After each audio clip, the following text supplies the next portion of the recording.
보통 그 사이코패스들 있잖아요. 굉장히 그 주변에서 좋다는 평가를 많이 듣기도 하고 처음에 만나면 잘 모릅니다.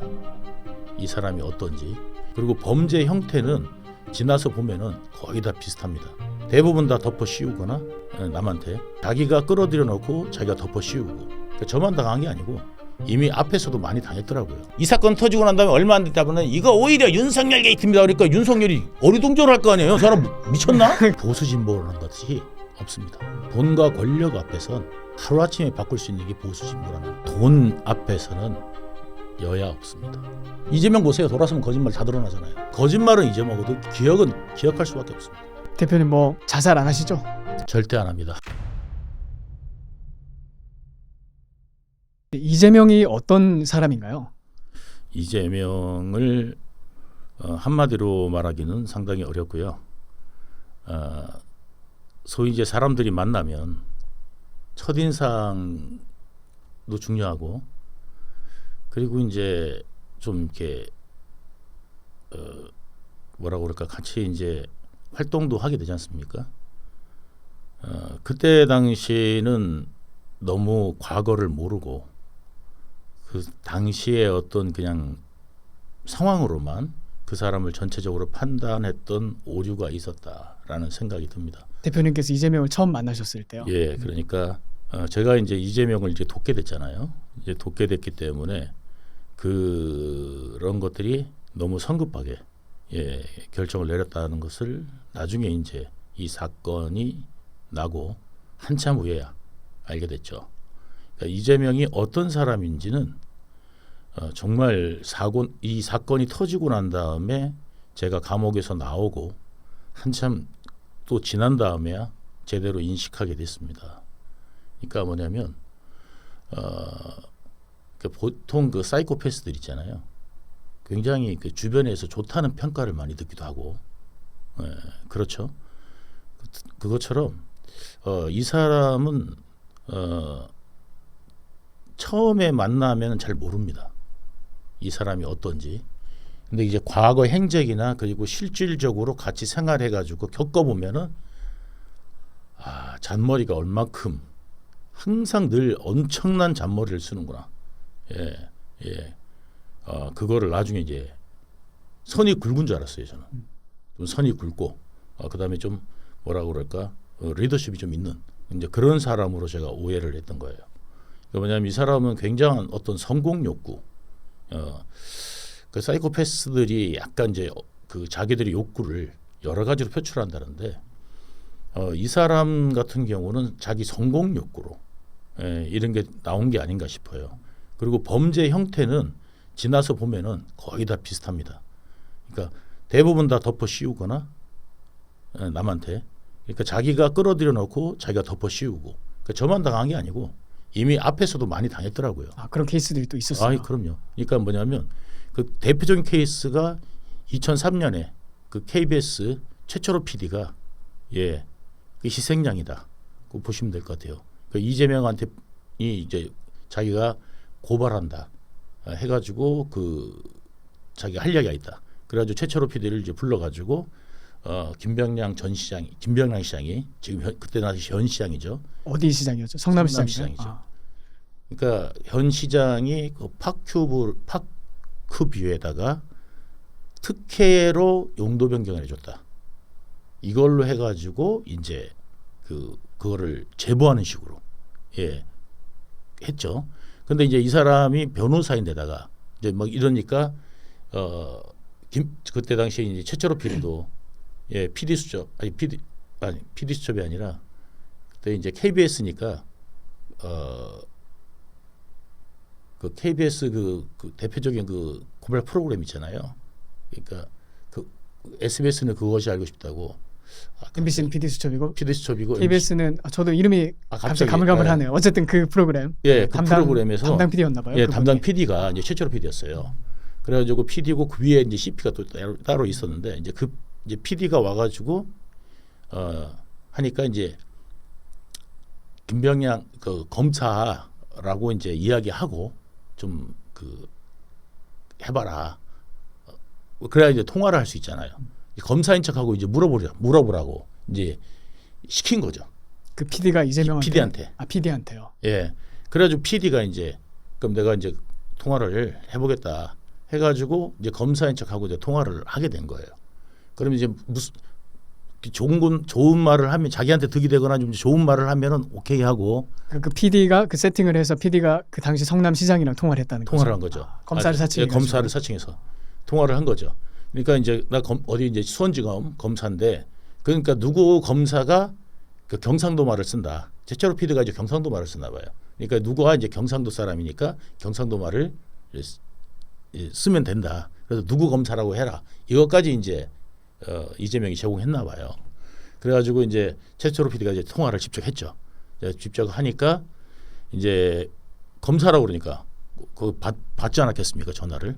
그래서 받아가지고 이제 이것저것 이제 물어본 것 같아요. 저도 그 내용은 잘 못 들었으니까. 근데 이것저것 이제 물어봤는데 그래서 나중에 이제 검사 사칭죄로 이제 잡혀가는 거죠. 이제 문제가 되는데 그래서 이제 이분들이 통화를 했잖아요. 통화를 했는데 이거를 갖다 방송에 내보내려니까 사칭을 한 거잖아요. 그러니까 나중에 이제 크레임이 걸릴 게 뻔하니까 최철호 PD가 이거 방송에서 못 쓴다 한 거예요. 그러니까 이제 이재명이 그럼 자기를 달라. 그러니까 아우 줄 수도 없다. 이야기하니까 아 나중에 나도 법적으로 문제가 되면 나도 이게 써야 되지 않냐. 그러니까 좀 달라. 이렇게 요구해가지고 그 최철호 PD가 말한 부분은 싹 빼고 김병량 시장이 이야기한 부분만 그 파일을 준 거예요. 그랬더니 그거를 가지고 바로 기자회견을 열어버렸어요. 이재명이. 그래서 김병량이 이렇게 대답했다고. 그러니까 난리가 나지 않았겠습니까? 그때 이재명은 무슨 동기를 가지고 그렇게 했던 건가요? 자기가 성남시장에 나가려고 했던 건가요? 그렇죠. 저는 그렇게 생각돼요. 왜냐하면 이제 그때는 변호사 시절이었죠. 변호사 시절인데 자기가 성남시장 나가려고 그러면 민주당이었던 그 당시에 민주당 시장이었어요. 아 당시 그 시장이 민주당이었어요. 예. 아 그러니까 그 사람은 날려야 되니까. 날려야 자기가 출마할 수 있잖아요. 아 그렇게 뭐 합리적인 추론을 뭐 할 수도 있겠네요. 저는 합리적 추론을 합니다. 그래서 이제 그거 말고는 뭐 용도 변경 다른 데 많이 해줬지 않습니까? 그래가지고 이제 그 상황이 된 거예요. 그래가지고 이거를 그러니까 이제 제가 이제 설명하는 것보다도 요 사건을 모티브로 해가지고 이재명을 조금 이해하시는 데 도움이 되라고 제가 말씀을 드리는 거고요. 그래서 이 최철호 PD가 트는 바람에 이 최철호 PD한테 이제 김병량 시장은 고소하지 않았겠습니까? 그죠? 최철호 PD를 먼저 고소했겠죠. 그러니까 이제 최철호 PD하고 이재명을 고소한 거예요. 이제 고소를 하니까 이재명은 틀었고, 그다음에 최철호 PD도 이제 뭐냐면 자기가 이제 사칭해서 내가 대화한 거니까. 그래서 검사 사칭과 관련돼서 이제 고발을 한 거죠. 그래서 고소를 했는데 이 사람이 그러니까 이제 구속돼요. 최철호 PD가. 그러니까 이제 나 어떡하냐, 가서 무슨 말 하면 되냐 이렇게 이제 이야기하니까 이재명이 만약에 혹시라도 구속되면 내가 다 이야기를 해주겠다. 그리고 그러니까 걱정하지 마라. 그래서 들어가라. 그랬다는 거예요. 그런데 들어가고 진짜 구속이 된 거예요. 구속이 되니까 그래가지고 이제 그 부인이 이제 구속되고 난 다음에 이제 면회를 와가지고 지금 이재명 그 변호사 찾아가고 어떻게 하면 좋겠는지 좀 상의를 좀 해봐라. 하지 않았겠습니까, 당연히. 그래서 이재명 변호사한테 전화를 했다는 거예요. 자기 최철호 부인이라고. 그랬더니 이재명이 뭐라고 그러냐면 왜 전화했냐고 나한테. 응? 나는 할 말이 없다고. 아 그래요. 예, 나한테 왜 전화했냐고. 내가 나는 뭐 그런 거 모른다고. 딱 잡아대면서 그냥 끊어버리더라는 거예요. 다시는 전화하지 말라고. 그러니까 얼마나 어안이 벙벙해요. 그래가지고 최철호 PD 다시 면회 갔더니 최철호 PD가 이재명 만났냐고, 변호사 만났냐고, 뭐라 그러더냐고. 그랬더니 그 부인이 그랬대요. 거기는 기대하지 말라고. 아무 기대하지 말라고. 그랬다는 거예요. 왜냐하면 이제 그 안에서도 이제 너무 억울하고 화가 날 것 같으니까 부인이 다 이야기는 안 하고 기대하지 말라고 그렇게 이야기를 했다고. 그러더라고요.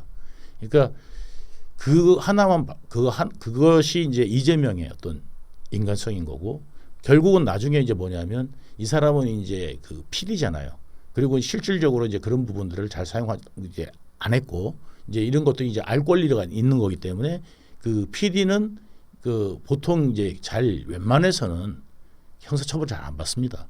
그러니까 아마 선고 유예인가 이렇게 났을 거예요. 예, 그리고 이재명은 이제 뭐냐면 벌금형이 나온 거예요. 그걸 썼으니까. 예, 무단으로 썼잖아요. 그죠? 그래가지고 벌금형이 나왔어요. 그랬더니 이재명이 뭐라고 그러냐면 이번에 이제 선거법 이제 이 재판에서 지난 선거법 재판에서 이재명이 뭐라 그러냐면 누명을 썼다 그랬다고요. 그 사건에 대해서요. 예. 내가 누명을 썼습니다. 이렇게 얘기를 해요. 그러니까 누명을 쓴 게 없잖아요. 무슨 누명을 써요? 예? 가담해가지고 그 사람은 벌금형 받고 최철호 PD는 기자라서 원래 이제 기자는 알 권리 뭐 이런 것들이 있어갖고 선고 유예를 받은 건데 언론의 자유가 굉장히 포괄적으로 커버가 되잖아요. 그런데 이번에는 또 뭐를 거짓말을 했냐면 그것도 이제 그때 거짓말했을 때 그래서 과거에도 이제 거짓말을 해가지고 선거법에 걸려요. 예, 그때 이제 걸리고 이런 것들이 있었는데 이재명이 그 과거에 이런 선거법 걸렸을 때 이제 뭐라고 그때 당시에 이제 그 최철호 PD 관련돼서 그거 할 때도 자기는 이제 억울하다. KBS하고 김병량이 짜고 나를 죽이려고 그런 거다. 이렇게 그것도 거짓말한 거예요. 야, 그때부터 그 패턴이 있었네요. 패턴이 시작된 거예요. 예? KBS가 그 당시에 한낱 변호사에 불과한 이재명한테 덮어 씌우려고 대 KBS와 그 당시 KBS 위상은 지금하고 다릅니다. 예. 그게 한 언제쯤인가요? 2003년도니까. 2003년도. 예. 그러니까 유튜브가 뭐 이렇게 나오기 전이죠. 그러니까 유튜브 나오기 전에 최고의 권위를 가진 방송사가 KBS잖아요. 그렇죠. 지상파 중에서 게다가 국영방송 KBS가 뭐가 아쉬워서 김병량 짜고 이재명이나 죽이겠습니까? 그런데도 불구하고 이재명 나를 죽이려고 KBS하고 김병량이 짜고 저 KBS 그 PD 살리려고 그랬다. 그런 거예요. 공기업은 절대 누구 살리고 죽이고 하지 못합니다. 예. 그리고 공기업이 수천 명의 직원인데 거기 PD 누구 하나 살리려고 KBS가 사장이 이런 사람들이 그 PD 하나 살리려고 그렇게 하겠습니까? 그죠? 아니면 CP가 그렇게 하겠습니까? 그렇게 할 수가 없어요. 공기업은 규정이 있어요. 예. 그렇기 때문에 규정대로 갑니다. 규정대로. 그러니까 형사처벌 받으면은 그냥 옷 벗고 나와야 돼요. 예, 공기업은. 그래서 이제 그 KBS가 공기업이잖아요. 그래서 이제 모든 사람들이 그런 이야기 금시초문이다. 처음 들어봤다. 다 이야기를 합니다. 예. 그 당시에. 예. 그래가지고 이제 이번에 공직선거법에서 그래가지고 자기가 이제 누명 썼다 그런 바람에 누명을 씌운 사람이 없어요. 자기가 누명을 씌웠죠. 최철호 PD한테. 그죠? 예. 그러니까 이제 그런 어떤 이제 스타일이에요. 스타일이.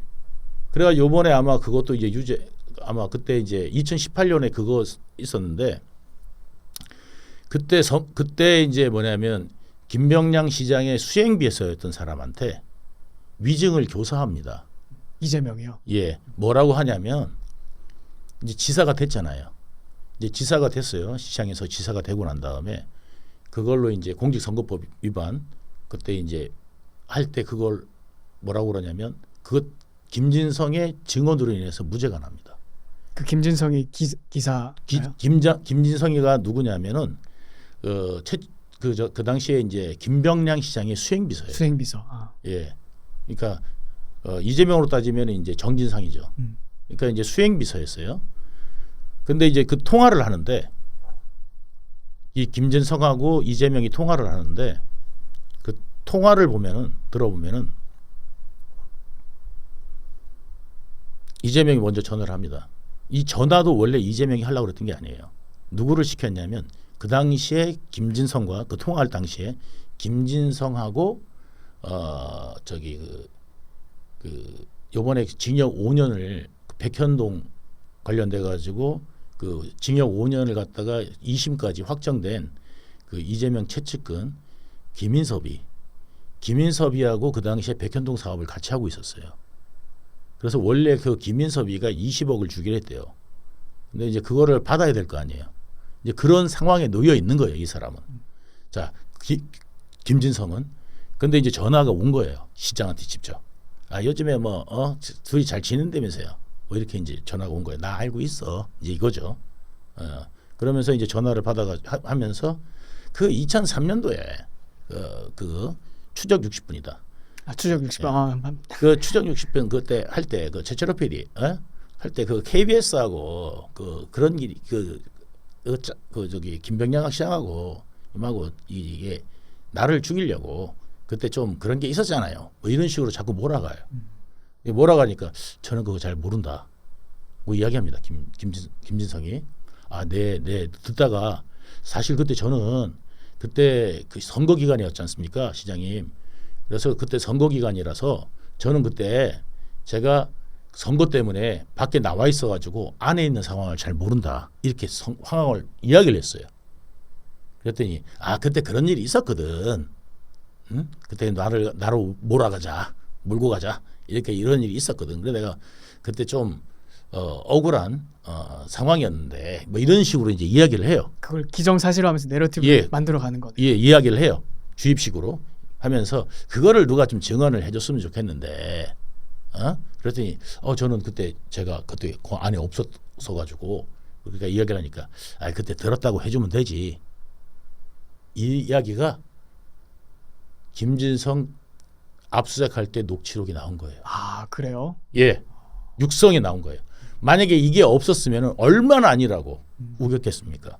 자기가 계속 그렇게 말을 했겠네요. KBS가 나 죽이려고 이렇게 작전을 짰다 그런 식으로. 그래가지고 우리 변호사들하고 자기 그 사람들한테 문건을 이렇게 좀 써달라 해가지고 그거를 이제 증언하기 전에 그래가지고 이제 그때 그 내용에 대해서 해다니까 제가 보고 잘 뭐 하겠다 이런 식으로 이제 이야기하고 전화를 끊어요. 김진성 씨가 그렇게 하고 끊는 거죠. 그래가지고 처음에 누가 했냐면 김인섭이 전화했어. 김인섭이가 이제 김진성한테 전화했는데 안 한다 그런 거예요. 내가 그때 바깥에 나가 있었는데 내가 뭐 모르는데 그걸 어떻게 얘기하냐 거절한 거예요. 그래서 정진상이 이번에 또 전화를 해요. 그런데 정진상한테도 거절했어요. 그러니까 이재명이 직접 전화한 거예요. 그래서 자기가 직접 했던 거예요. 예. 그래서 이게 근데 녹음이 된 근데 거예요. 그게 녹취가 됐고. 예, 자동 녹음이 다 된 거라서 그때 녹음을 당한 거예요. 그러니까 이제 혹시나도 모르니까 이재명은 항상 조심하거든. 먼저 상대방이 내 취지를 알고 동조해 오기를 그런 식으로 계속 던지는데 김진성도 이제 거기서 내가 그때 잘 모른다. 이렇게 중요한 순간에 이야기를 하니까 들었다고 해주면 되지. 이렇게 이야기를 한 게 이번에 이제 뭐냐면 위증 교사 사건이 바로 그겁니다. 위증 교사 사건 있잖아요. 이번에요. 이제 1심 고 판결 나는 이재명의 그 재판 판결 나는 1심의 위증 교사 사건이 바로 그겁니다. 그 사건의 핵심이 이제 그 방금 말씀해 주신 그래서 그 녹음도 나오고 그다음에 김진성 본인도 이재명이 안 그랬으면 나는 안 그랬을 거다. 이재명이 부탁해서 한 거지 위증한 거 맞다. 나 그 상황 모른다. 이거를 법정에서 또 증언합니다. 이재명이 그거를 들었다고 해달라고 해가지고 그 위증 교사를 한 게 이제 이번에 이제 판결이 나고 그것도 이제 그 당시에 저번에 이제 이재명이 그 세 가지 혐의로 성남 FC 그다음에 성남 FC 사건 그다음에 백현동 사건 그다음에 이거 위증 교사 사건 이 세 가지 사건으로 해가지고 그때 이제 구속 심사 받을 때 이때 여기 대북 송금은 없었나요? 쌍방울 그거는 대북 송금이 성남 FC가 아니라 대북 송금이었을 가능성이 있네요. 예, 대북 송금 아무튼 그걸 이제 이런 사건들 사건들로 대북 송금은 아닐 거예요. 아니에요. 아마 그때 아닐 거예요. 그래갖고 고던 사건으로 그때 이제 그때 이제 받을 때 불구속으로 나왔잖아요. 그래가지고 이제 그때 이제 구속이냐 마냐 한번 그때 막 해가지고 유창훈 판사가 요 건은 소명이 이미 됐기 때문에 다른 사람들 위증 교사가 관련되잖아요. 그럼 다 구속이에요. 이번에 김용 사건의 위증 교사 애들도 심부름한 애들도 구속됐어요. 예. 증거인멸이나 이런 도주 우려가 있다. 도주 우려가 있으니까. 예. 게다가 위증 교사란 거잖아요. 그러니까 얘네들은 이제 증거인멸 우려가 있다 해갖고 했는데 신준우 부장판사가 뭐라 그랬냐면 이 사건이 소명이 됐기 때문에 범죄 사실이 소명됐기 때문에 굳이 구속 안 해도 된다. 그건 다시 말해서 유죄다. 이미 클리어하다는 거네요. 예, 클리어하다. 그러고 난 다음에 했던 거란 말이에요. 그러니까 이번에 재판부에서 구속을 안 시켜 이게 그 형량이 낮을 수가 없어요. 그게 이번에 이제 나온단 말이죠. 그러니까 이미 민주당도 그 내용은 다 알고 있을 거예요. 그러니까 제가 이제 판결이 한 언제쯤으로 예상하시나요? 언제쯤 나올 거예요? 이번에 이제 그 마지막 재판이 이번에 있었는데 코로나 그러고 안 간 거잖아요. 아, 그 최근에 이재명이 코로나 걸렸다는 게 또 공교롭게 타이밍이 그렇게 되네요. 5번째 코로나예요. 코로나를 5번이나 걸린 사람이에요. 그때 재판 일정이 끼어 있었네요. 그때. 예. 그 재판 일정이 있었는데 그 재판을 피해서 코로나에 예, 딱 걸려서 걸렸다고 하면서 병원에 입원까지 가고 하면서 안 나온 겁니다 재판에. 예. 그래가지고 보통 사람 같으면 목요일인가 걸렸거든요. 그러면 금토일 쉬고 있잖아요. 월요일날 재판 나올 수 있습니다. 그 화요일까지 안 나왔다가 수요일날 퇴원하지 않습니까? 예, 화요일인가 수요일날 퇴원하죠. 그래가지고 이제 그 하는데 그게 보통 사람이겠습니까? 그러니까 이 대장동 사건도 뭐냐면은 민간한테 그냥 민간 사업하게 해줬으면 됐어요. 그리고 우리가 이제 기부 체납 좀 받고 그리고 이제 했으면 되거나 아니면 우리도 사업에 끼어가지고 일부 이득을 봤으면 되는 건데 그거를 자기가 지금 뭐냐면 그 일공단 공원화 그거를 자기 임기 내에 치적으로 만들려니까 민간 사업으로 주면 시간이 하세월이잖아요. 그러면 자기 임기 내에 뭔가를 아무것도 못해. 착공식을 해야 내가 일공단 공원을 했다 할 거 아니에요. 일공단 공원이 어떤 거죠, 선생님? 그 주변 경기도 안 사는 분들은 잘 모를 것 같아요. 성남에 그 옛날에 그 1공단, 2공단, 3공단 해가지고 공단이 있었어요. 성남에. 공장 단지가 거기. 예. 네. 그래서 이제 공단이 있었는데 그 공단이 이제 오래되고 그래가지고 이거를 갖다가 이제 그 도시 기본 계획을 갖다가 변경해가지고 요거를 갖다가 이제 사업자까지 선정돼가지고 요것이 이제 그 뭐냐면 그 SPP라는 업체가 그 1공단을 개발하게 허가를 받았어요. 근데 이제 이재명이 그거를 갖다가 공약이 뭐냐면 1공단 그거를 공원화하겠다는 거예요. 평지 공원이 없다면서. 그래서 이제 주민들에게 표를. 근데 그게 땅값이 무지무지하게 비싼데요, 거기가. 그러니까 성남시 공무원들이나 아니면 성남시청이나 이 사람들이나 다 그렇게 비싼 땅을 갖다가 왜 그러냐. 그 바로 인접해서가 아니라 바로 붙어 있는 데가 희망대 공원이라고 있어요. 희망대 공원이라고 굉장히 큰 공원이 있어요. 기존에 공원이 하나 있네요. 예, 있는데 그걸 이제 붙여갖고 이제 평지를 더 공원을 만들겠다 해가지고 이게 공약이에요.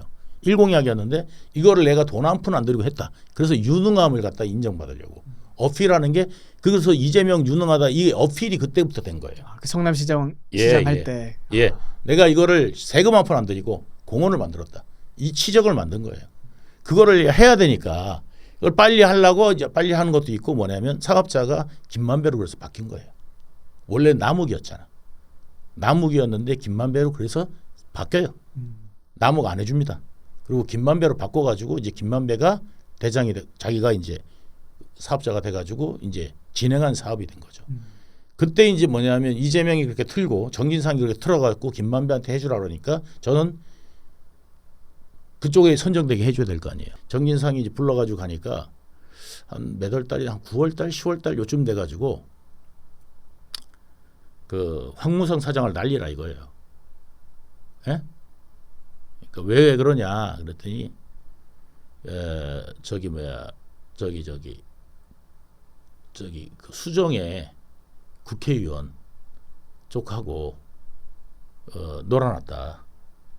그리고 건설업체 끼어들어서 하려고 그런다. 요 소리가 지금 들렸다. 이거예요. 그래서 황무성 사장이 날아갑니다. 황무성 그 사람은 어떤 초대 사장이죠. 사장이죠? 초대 도시공사 사장. 도시공사 사장. 예. 그래가지고 그것 때문에 이제 사실 날린 거예요.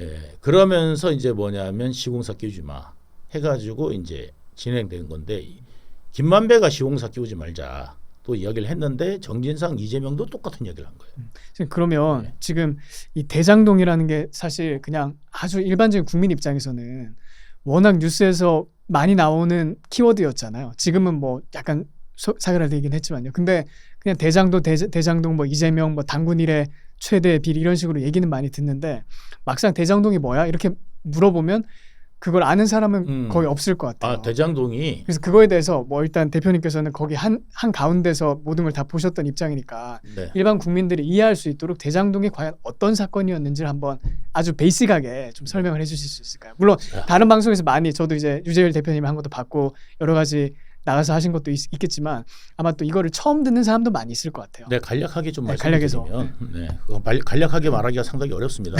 최대한 뭐 최대한 간략하게 말씀해 주시죠. 말씀드리면 네네. 대장동이라는 데가 이제 성남시 분당구에 대장지구라는 데가 있습니다. 대장동이라는 데가 있습니다. 아, 그 동 이름이네요. 실제 예, 동 이름. 대장동입니다, 실제로. 예, 그 무슨 대장이 살아서 대장동이 아니라 모르겠어요. 아무튼 대장동이에요. 예, 그래서 그 대장동이라는 동네가 있는데 그 동네가 성남에서는 유일한 한 30만 평 정도 되는 미개발지예요. 아, 다 논밭이고, 예, 논밭으로 다 돼 있는. 그러니까 말하자면 이렇게 산과 산 사이의 구름 같은 그런 지역이에요. 이렇게 구릉에 이렇게 분지같이 이렇게 돼 있는 그런 지역이고, 그러다 보니까 이제 거기는 완전 시골 같아요. 가보면은. 그래서 거기 주민들이 이제 개발하고 싶지 않았겠습니까? 그래서 이제 개발을 하려고 그랬더니 LH가 원래 개발을 또 하겠다 해가지고 지구진정했는데 그거를 주민들이 극렬히 반대해가지고 예, 그거를 이제 LH가 포기합니다. LH가 이제 포기해서 이제 민간 사업 되나 하고 다 했는데 그때 이재명이 자기가 시장이 되면 민간 사업 해주겠다. 그러면서 나는 대장동이 제2의 고향이다. 이렇게까지 말하면서 그게 유세 시절에 얘기를 한 예, 거예요. 예. 아, 성남시장에 나가면서 예. 출마했을 때. 그 전에, 그 전에요? 전쯤부터 아. 계속 내가 이제 주민들이 계속 이제 스킨십하면서 만나면서 뭐 따라다니시다시피 했대요. 그래갖고 내가 이제 시장 돼가지고 하면은 내가 이거 민간 개발 해주겠다. 그랬다는 거예요. 예? 그래가지고 이제 하면서 내가 그 대장동이 제2 고향이다 할 정도로 이게 사람들하고 이제 친밀하게 지낸 거예요. 그래갖고 이 사람들이 누구를 밀었냐면 이재명을 밀었어요, 실제로. 대장동 주민들이요. 주민들이 이재명을 이제 밀었는데 이제 당선이 된 거예요.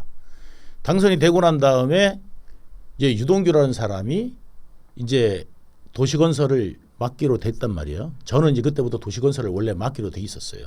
시장 당선되면.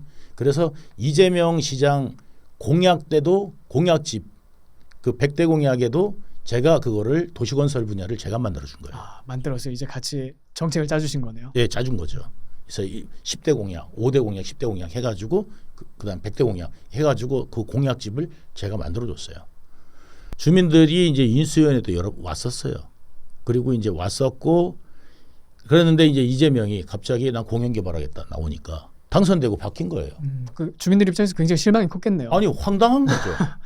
첫 번째, 저 사람 왜 저러냐? 뭐 바라는 게 있나?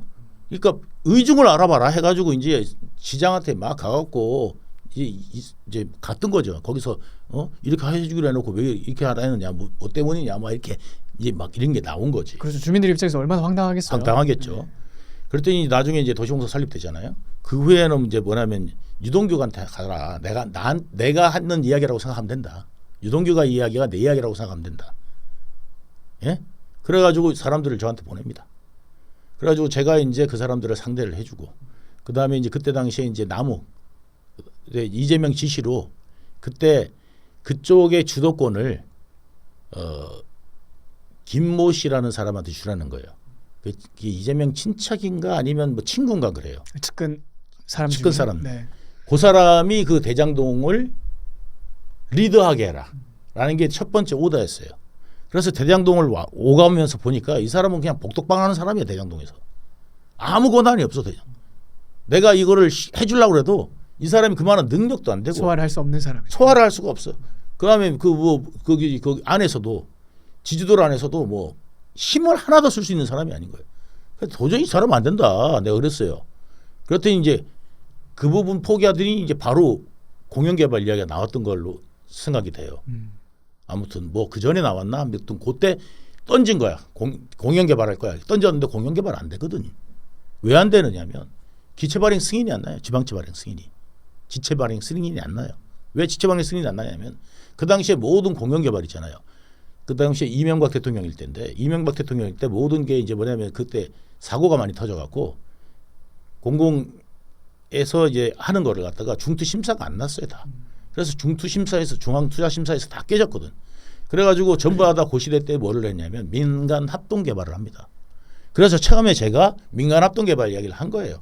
이재명이 공영 개발 이야기할 때 내가 민간 합동 개발을 이야기한 거는 뭐냐면 이재명이 말이 터무니없었기 때문에 현실적으로 불가능하니까. 불가능한다.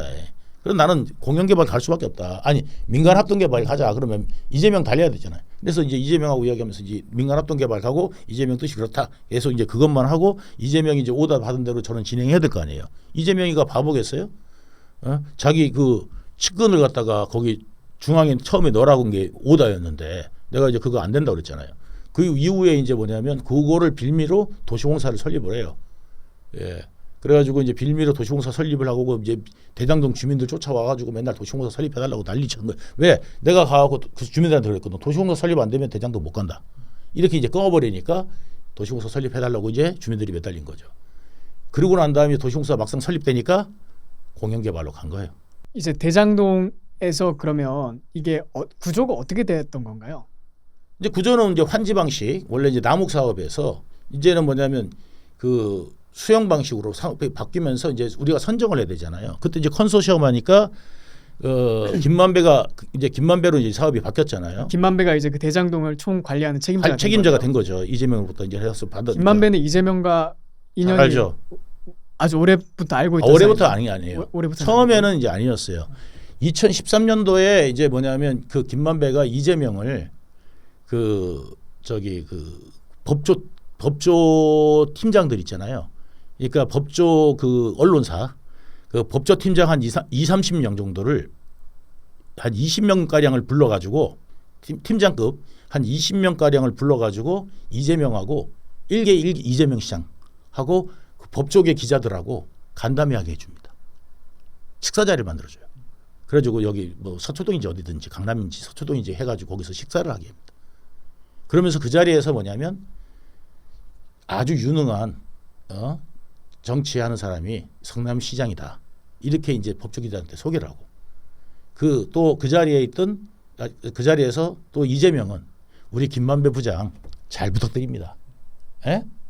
하면서 또 둘이 가고 언제 만날까 하고 서로 약속 장소 정하고 이게 이제 누가 이야기를 했냐면 YTN 배성준이 조서 보면 나와요. 그러니까 걔가 거기가 이야기한 거예요. 예?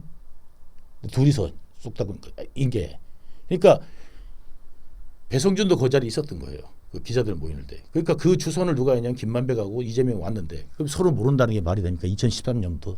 그리고 자기가 거기서 그래서 이재명 김만배 당신 어떻게 알아 그랬더니 이재명이 뭐라고 그러냐면 예전에 인터뷰 한번 하러 와서 한다. 지금 그러면 현재 이재명의 입장은 김만배를 잘 모른다는 건가요? 그때 이제 잘 모른다. 인터뷰 한번 했을 뿐이다. 그렇게 이야기를 했잖아요. 근데 이제 제가 지금부터 김만배하고 이재명은 왜 그렇게 잘할 수밖에 없는지를 말씀을 드리면 자, 내 주장 빼고요. 객관적 사실로만 말씀을 드리면 첫 번째 뭐 재판을 누가 뭐 건순이 해줬다 이런 것까지 다 뺄게요. 근데 일단 그 얘기에 앞서서 김만배라는 사람은 왜 중요한 거예요? 김만배는 이재명의 그 법 관련된 것들을 2013년부터 다 해결해 줍니다. 그러니까 뭐 변호사를 연결해 준다든지 아니면 아니요, 그게 아니라 그런 게 아니에요? 이 사람이 검사, 판사들하고 굉장히 친하게 지냈다. 그럼 로비스트라고 보면 되나요? 근데 로비스트라고 했잖아요. 그래가지고 이 사람이 이제 법적인 문제, 이재명이 뭐 법적인 문제가 생기면 그거를 뒤에서 해결해주고, 예, 역할을 합니다. 해결사 역할을 해줍니다. 법적 해결사 역할을 해줍니다. 예. 그러니까 변호사를 선임하는 뭐 그런 차원이 아니고. 그런 거는 그것도 아니고요. 그런 게 아니고. 예. 뭐 검사를 구워 삼는다든지 판사를 구워 삼는다든지 그런 역할을 했던 로비스트라는 거네요. 예.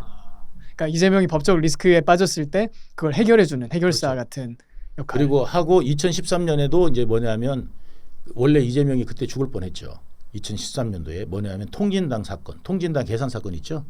그때 이제 통진당 사건으로 이재명이 죽을 뻔했는데 그거를 구해준 게 김만배입니다. 그때 이재명은 거기 어떤 관련이 있었죠? 자, 거기서 뭐냐면 그 통진당에다가 자금책으로 이게 이제 수사를 받게 돼 있었어요.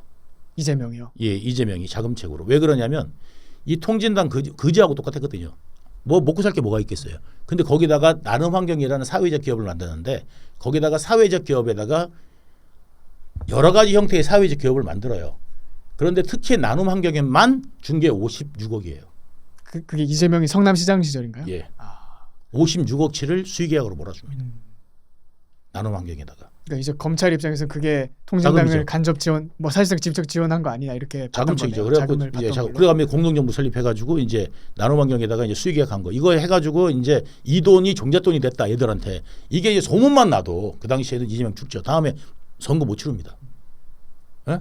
이거 그거 종잣돈으로 해가지고 이거 저거 통진당 완전히 그 불법 집단 아닙니까? 간첩 뭐 간첩단하고 똑같죠. 왜냐하면 수준의 네. 간첩을 넘어서죠. 왜냐하면 국가를 아로라는 게 있었죠. 실제 네, 전복을 시도했 아로 시도했잖아요. 조직이잖아요. 그래갖고 네. 뭐냐면 말하자면 헤즈볼라예요. 뭐 그렇죠. 예. 아 예. 국가 전복 세력이니까요. 아니 그건 뭐냐면 총기를 어떻게 탈취하고 그 다음에 어떤 시설을 파괴하고 이런 것까지 구체적 계획이 다 나왔다니까요. 맞아. 통신 시설 어떻게 마비시키고 뭐 이런 것들이 예. 디테일하게 있었죠. 아주 디테일하게 걔들이 계획을 다 수립하고 있었어요. 그러니까 그것이 바로 극좌라는 거예요. 그러니까 극우라고 표현하는 사람들이 좀 있는데 우리나라는 극우 없습니다. 그러니까 극좌는 확인됐잖아요. 그 다음에 간첩단도 확인됐잖아요. 충북 동지에 간첩단도 다 확인됐어요.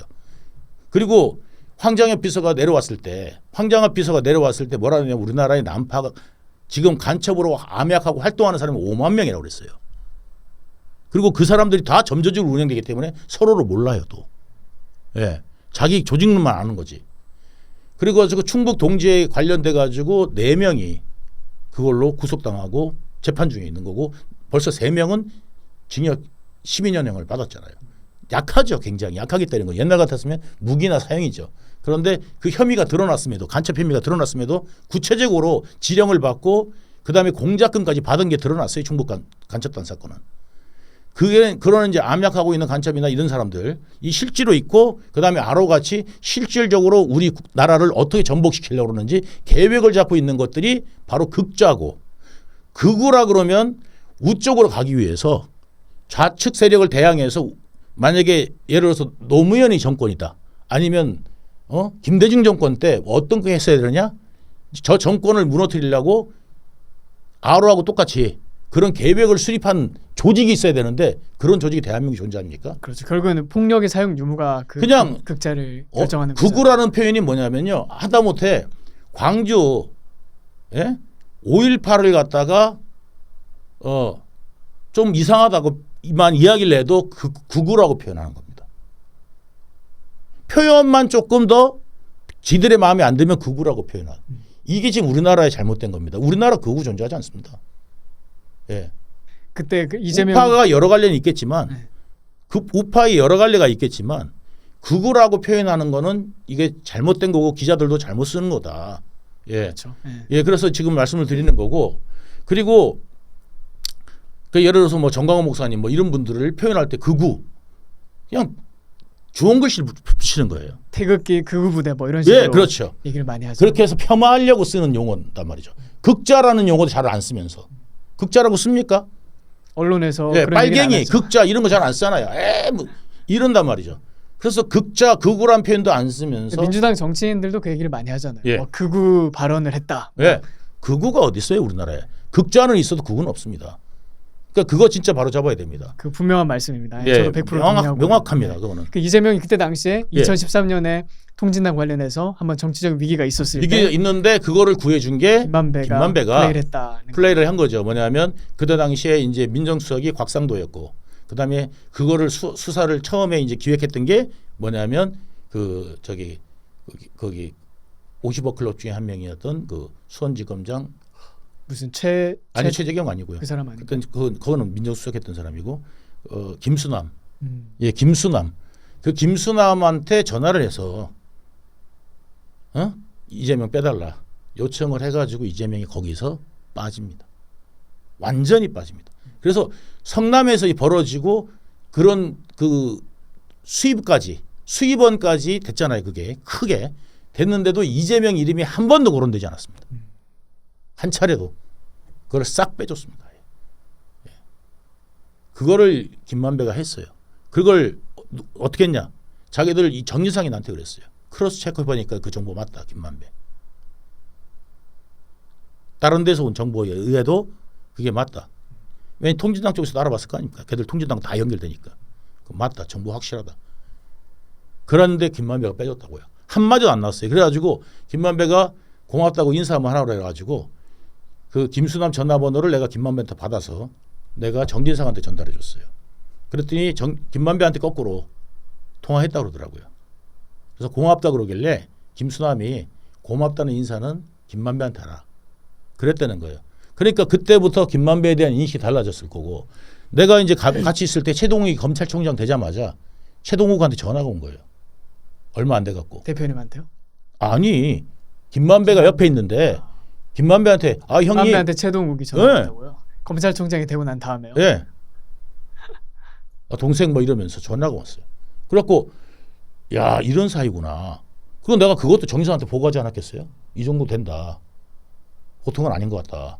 근데 처음에는 했는데 기자들 간담회 시켜주고 뭐 그다음에 이거 저기면 이재명 괜찮네 뭐 이러면서 이제 해주니까 그리고 이제 그 아로 사건 무마해주고 그죠? 그다음에 최동욱 관련돼 가지고도 이야기를 하니까 이제 어떻게 되겠어요? 그러니까 이재명 입장에서는 이 사람은 쓸만한 놈이네 이렇게 생각을 굉장히 필요한 인간이 된 거죠. 하게 된 거네요. 예. 그리고 이제 2014년에 종교단체 데리고 와갖고 선거 지원해주고 뭐 이런 것들을 하면서 2014년에 또 그 선거법 위반 관련된 게 있었을 텐데 그때 다 그게 정리가 됐을 거예요. 아마 초기 단계부터 그거를 다 맡아서 해줬단 말이에요. 그러니까 어떤 걸로 기억이 어렴풋이 하는데 그러니까 이재명 입장에서는 정말 해결사네요. 해결사예요. 해결사. 예. 그래가지고 나중에 이제 그 최재경 소개시켜준 것도 이재명한테 소개까지 해줘요 내가. 최재경이 그러니까 김만배가 나를 최재경을 소개시켜주고 내가 최재경을 이재명한테 소개를 시킵니다. 예. 예. 그리고 이제 정진상이 또 이제 뭐냐면 그 언론사들 좀 정리 좀 시켜라. 그래가지고 하면은 내가 최재경한테 부탁하면 최재경이 삼성에 굉장히 센 인물입니다 지금. 그러니까 지금 현직에 있어요. 현직에 있죠. 예. 최근에 뭐 저는 네이버 검색을 해보니까 뭐 관련된 기사가 좀 뜨더라고요. 뭐 예. 최재경하고 대장동 관련해서 의혹이 있다. 뭐 이런 식으로 뭐. 그 최재경이 그러니까 이제 뭐냐면 거기 중앙일보 홍석현 회장 연결도 이제 그쪽에다가 알아봐 갖고 했는데 그 당시에 이제 나왔던 이야기는 우리 자꾸 공격한다 중앙일보 TV 조선 그 JTBC가 그랬더니 이제 그때 당시 이제 손석희가 나갔을 무렵이에요. 그러니까 아직도 손석희 부하들이 있어서 우리 마음대로 잘 통제가 안 된다 이렇게 이야기를 한다. 그러니까 중앙일보는 괜찮은데 통제가 되는데 그 JTBC는 손석희 애들 때문에 통제가 잘 안 된다. 한 게 이제 그때 홍석현 회장이 그렇게 얘기했다는 거예요. 그 최재경이 나한테 그렇게 해갖고 내가 전달해 준 적이 있어요. 그러니까 말하자면 전체적으로 이제 그렇게 다 움직여서 이재명을 위해서 이제 움직이는데 그게 매개체가 누구였어요? 김만배라고. 그러니까 2014년도 들어서는 당선되고 6월 달에 당선되잖아요. 당선되고 바로 그 정진상 김용이 하고 김만배가 같이 술을 먹기로 했는데 그 자리에서 의형제를 맺었다니까. 내가 정진상이 의형제를 딱 맺는 걸 보고 깜짝 놀랐어요. 정진상이라는 사람은 어떤 사람인가요? 이재명의 지금 이게 왜 그러냐면 이 대장동 사건을 그냥 정치 병자들, 저는 이제 정치 병자라고 얘기하는데 정치 이슈를 아주 관심 있게 깊이 신문도 막 읽어보고 기사도 다 꼼꼼하게 찾아보는 분들은 아마 지금 대표님이 하신 얘기 듣고 저게 저런 배경이 있었구나 하고 이해를 할 거예요. 근데 일반적인 시민들 또는 오늘 이 대장동 사건을 디테일하게 처음 들어보는 사람은 오늘 너무 대하 드라마 같은 얘기가 많이 나오잖아요. 뭐 정진상, 뭐 김용, 남욱, 또 뭐 김만배, 뭐 이재명 이런 얘기가 막 이름이 여기 튀고 저기 튀고 하니까 아마 이걸 그러면 이름을 정리를 하시려면 이름을 좀 듣고요. 네. 좀 찾아보셔야 돼요. 좀 찾아봐야 돼요. 그럼 네. 정진상은 뭐 간단하게. 그러니까 정진상은 이재명의 그림자로 생각하면 돼요. 이재명의 그림자. 예, 밤에 이재명이다. 뭐 이런 소문이 있을 정도로. 밤에 이재명. 예, 그러니까 낮에도 이재명이었고 밤에도 이재명이었어요. 그러니까 예를 들어서 이 정진상을 이렇게 관련된 기사가 나오면은 이거는 이재명을 직접 공격한 거는 다름없다 이렇게 평가를 할 정도로 두 사람은 거의 그냥 서로의 분신이나 마찬가지. 분신이나 마찬가지로 했는데 저는 이제 어떻게 평가하냐면 이재명의 마지막 보루다. 정진상이라는 사람이. 그렇죠. 모든 거를 정진상 통하게 했거든. 그러니까 정진상이 그랬다고요? 이렇게 말한 적이 있어요. 그러니까 말 그대로 그냥 측근 중에 측근이다 이렇게 보면 그렇죠. 되겠네요. 그런데 내 측근 중에서 정진상과 김영 정도는 돼야 된다 이렇게 됩니다. 아, 그래서 유동규가 측근이냐 그랬더니 유동규는 내 측근 중에 동규라는 이름은 없고 측근이면은 뭐 정진상, 김영 정도는 돼야 된다. 이재명이 실제 그렇게 얘기를 얘기했죠. 했었죠. 그러니까 내가 이제 그때 얼마나 기분이 나빴겠어요. 뒤에서 진짜 일해준 건 내가 다 해줬는데. 대장동 관련된 사업하고 그것뿐만이 추진하고 아니에요. 그러니까 뭐 그것뿐만이 엄청나게 아니고, 많은데 네. 자 지금부터 이제 제가 간단하게 이재명하고 김만배의 관계를 말씀을 드리면 자 이 사건이 터졌을 때 만약에 이재명의 말대로라면 저는 이재명이 준 권력을 남용해서 김만배한테 팔아먹은 거죠. 그죠? 둘이 쏙닥거려서 해먹은 거잖아요. 그러면 김만배하고 제가 이재명을 제껴놓고 제껴놓고 그렇죠? 네. 그 김만배 사업이잖아요.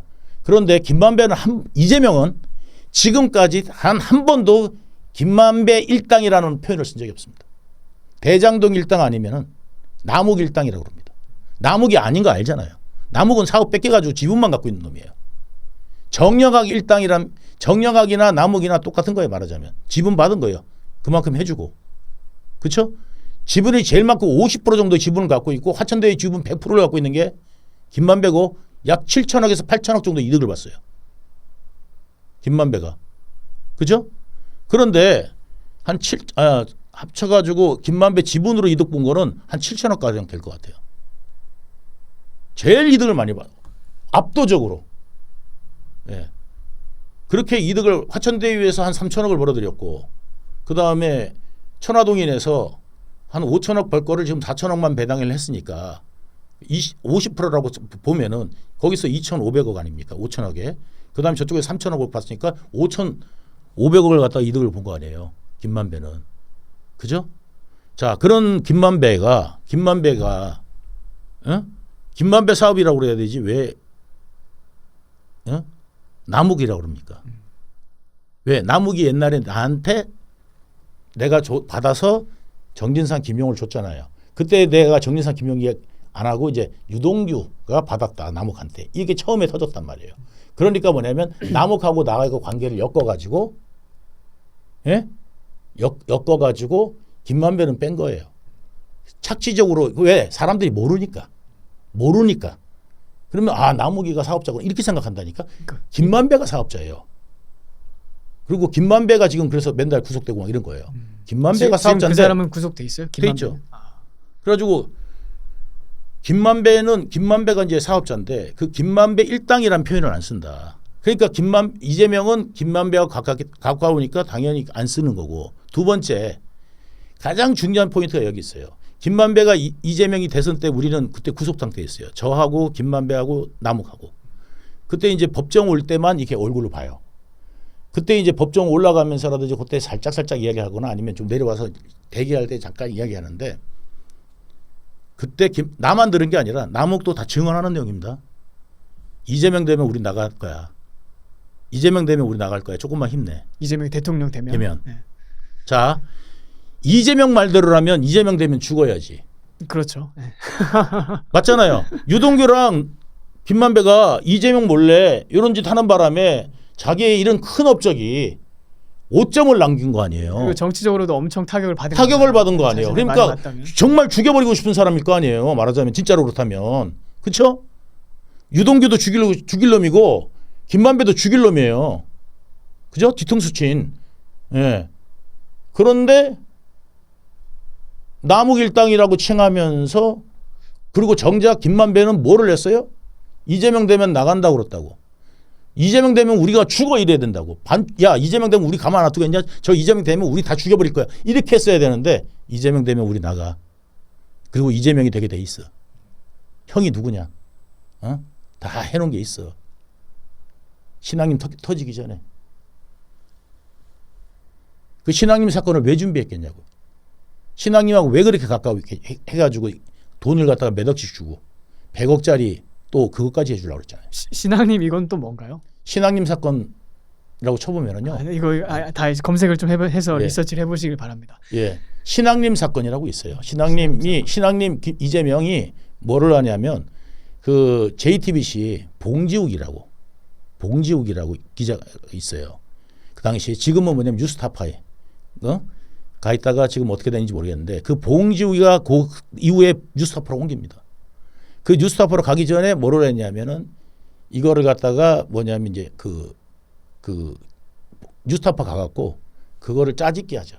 다 짜집기 합니다. 이걸 짜집기 해가지고 뉴스타파가 뭐를 냈어요. 이 신앙님 녹취록을 가지고 마치 윤석열이 커피 타줬다로 만드는 거.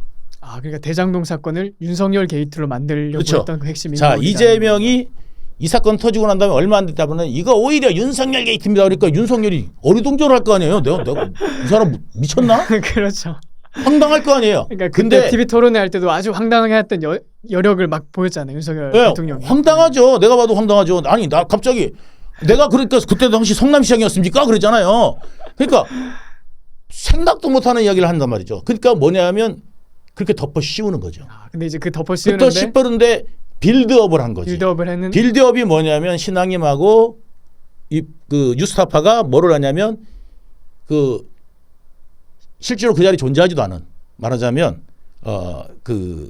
그때 이제 검찰청에 누가 가느냐 이 대장동 사건으로 간 게 아니라 이 대장동에 말하자면 2011년에 부산저축은행 사건이 터져요.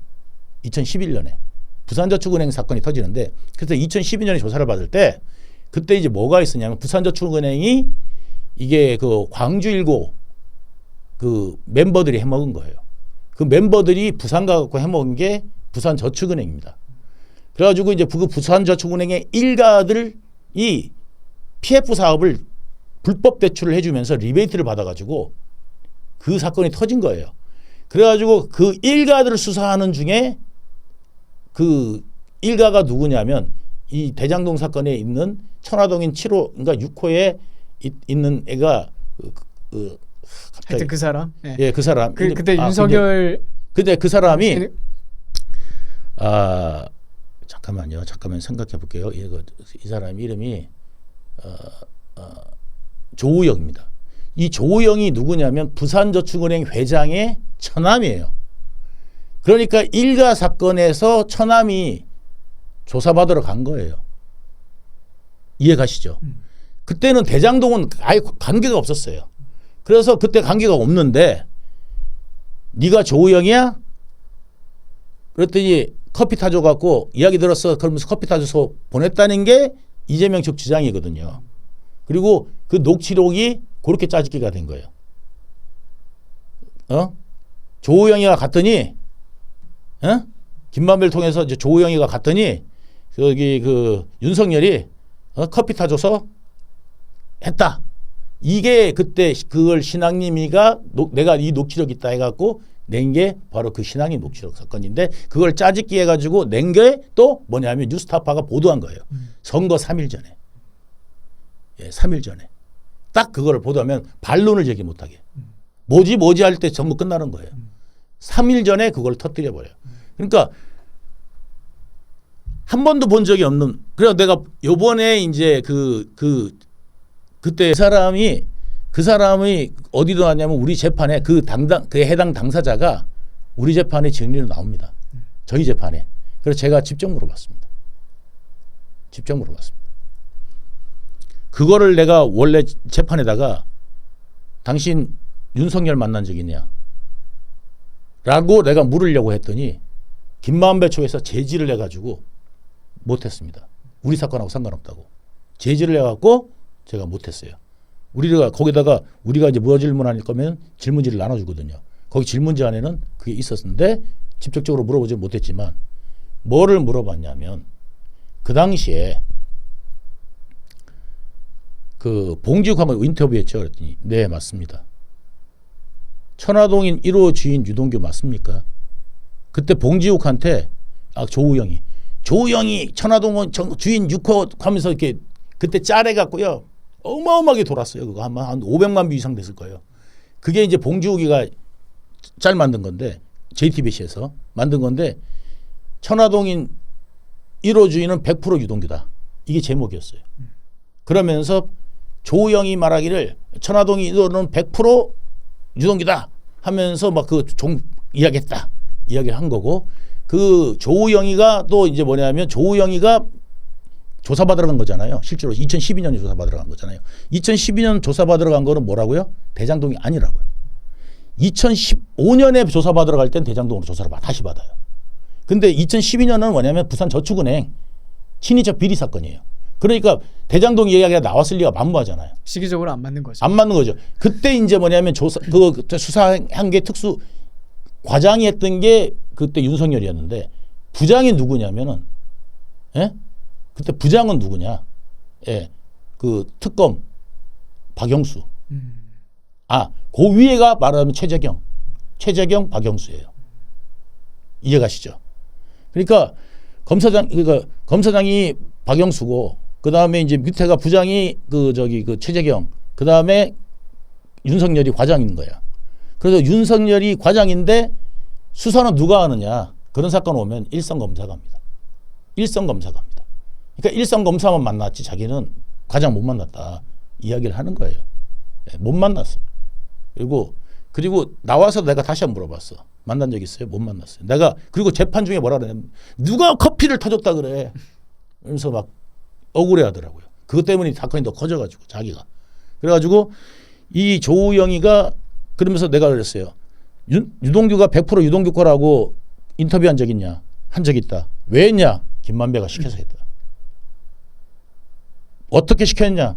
유동규로 몰고 가야 된다고. 절대 이재명 이름 나오면 안 된다. 유동규로 몰고 가야 된다. 남욱한테도 시키고 조우영한테도 시키고 정영학한테도 시키고 모든 동업자들한테 유동규로 몰고 가자고 했어요.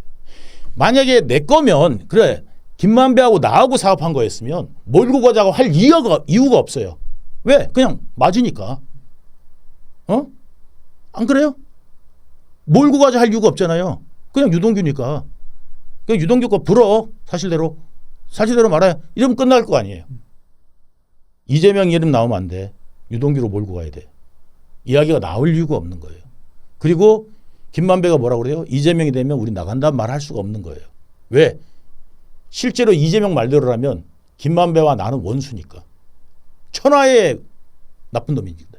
그리고 게다가 더 중요한 거는 그렇게 천하에 죽일 배신자 유동규한테 가짜 변호사는 왜 보냅니까? 그러니까 여러 가지로 뭐 예. 이재명 측 주장이 그렇게 말이 안 되는 부분이 그냥 딱 겉으로 봐도 많이 드러난다고 난죠. 그 다음에 내용적으로는 더 많아요. 네. 그러니까 내용적으로 이제 이재명이 그한테 그 김만배가 뭐 2020년 7월에 그 선거법 2심에서 예? 벌금 500만 원인가 나와가지고 300만 원인가 나와가지고 도지사가 날아가게 생겼어요. 그거를 이제 대법원 갔잖아요. 그거를 갖다가 이제 그 대법관, 예? 권순일인가요? 권순일 대법관. 예, 그거 해가지고 그 바카스병, 예, 그것도 이제 김만배가 뒤에서 조율했다라고 보면 되는 예. 거네요. 나한테도 확실하게 얘기했고 결과도 미리 알고 있었고요. 나는 그때 당시 김만배 때 직접 들은 당사자니까 정확하게 알고 있고. 그 김만배라는 사람의 법조계의 그 인맥이 엄청났네요. 그 권순일이 나중에 결국은 또 화천대유 고문을 했며. 맞아요. 예. 은퇴 대법관 예. 퇴직하고 나서 화천대유 고문으로 가죠. 예. 지금 참 너무 중요한 말씀들을 많이 해주고 계신데 결국에는 그 이재명 측에서 왜냐하면 이게 항상 지금 주장이 대치되고 있잖아요. 이제 대표님이 말하는 얘기가 있고 또 이재명 측은 이 모든 걸 다 유동규가 다 했다. 이제 이렇게 하는 입장인데. 그거는 그래서 내가 재판 봐라. 네. 그러니까 이 입장을 아마 그러니까 그렇죠. 말이 안 되죠. 말이 안 되잖아요. 말이 안 되죠. 내가 어떻게 다 할 수 있겠어요? 그럼 내가 시장이에요? 예? 그럼 그렇죠. 내가 이재명한테 오죽하면 그러겠어요.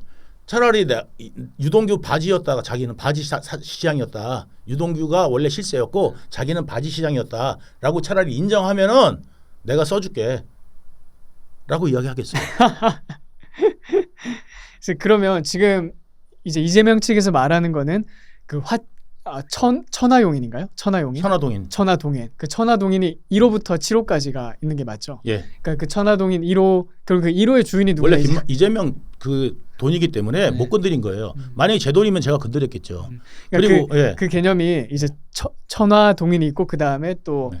화천대유가 있고 네. 이 두 가지가 좀 어떻게 보면 대장동을 설명한 핵심 맞습니다. 개념이라고 생각하는데요. 네, 네. 이게 어떤 개념인지 좀 설명해 주시죠. 화천대유 천하동인은요 뭐냐면 네.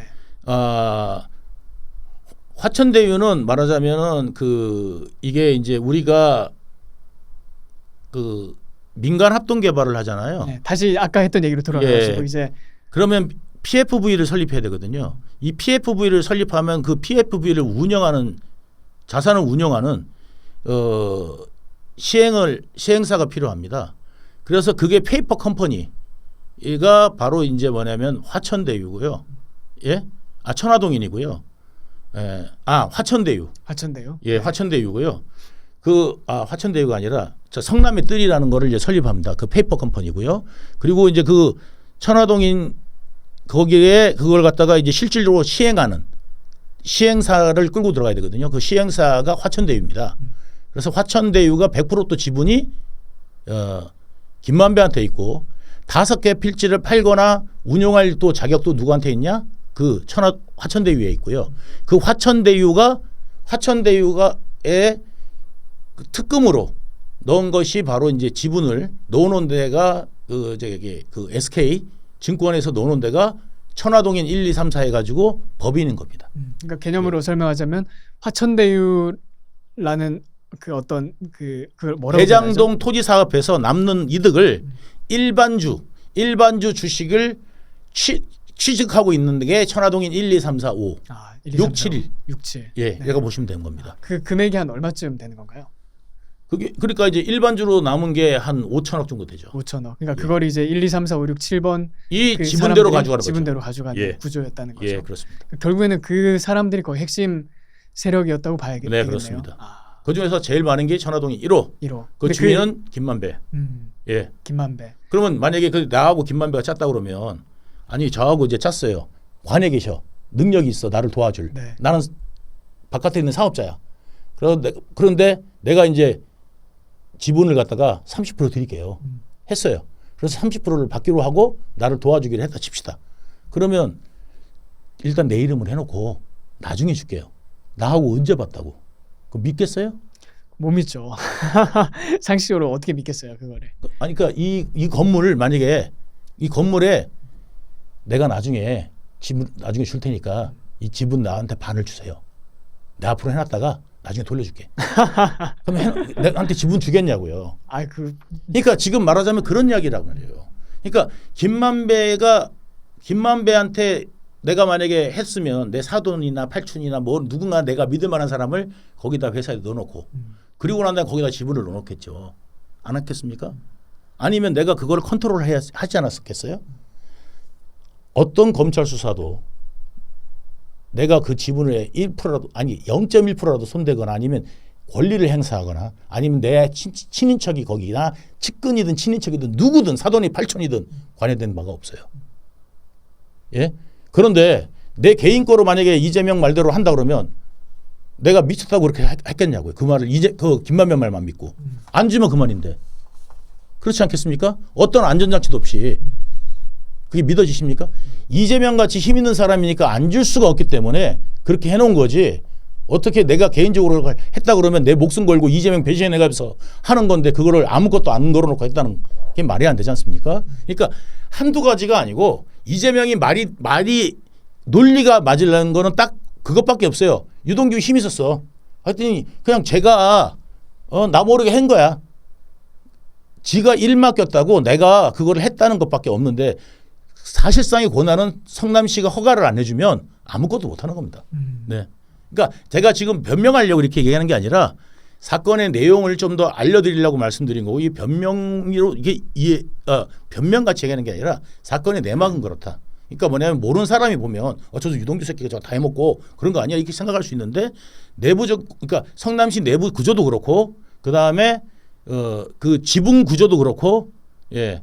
이 전체적으로 그 다음에 김만배가 이재명하고 가까웠지 나하고 가까운 게 아니다라는 말씀을 드리는 겁니다. 네. 지금 제가 기사 관련돼서 이제 네. 팩트 차원에서 한번 말씀을 드리자면 이거 듣고 있는 시청자분들도 네. 지금 이 대장동이 어떤 개념인지를 좀 파악을 해야 될 필요가 있잖아요. 그래서 네. 제가 이 그대로 한번 읽어드릴게요. 그러니까 이 대장동 사업을 하는데 결국은 아까 말씀하신 것처럼 이게 우선주가 있고 이제 보통주가 있다 이렇게 말씀하셨잖아요. 근데 우선주는 일단 성남도시개발공사가 53.76%를 보유하고 있어서 그 개발에 따른 배당금 누적 배당금을 1,822억을 받게 될 예정이었고 네.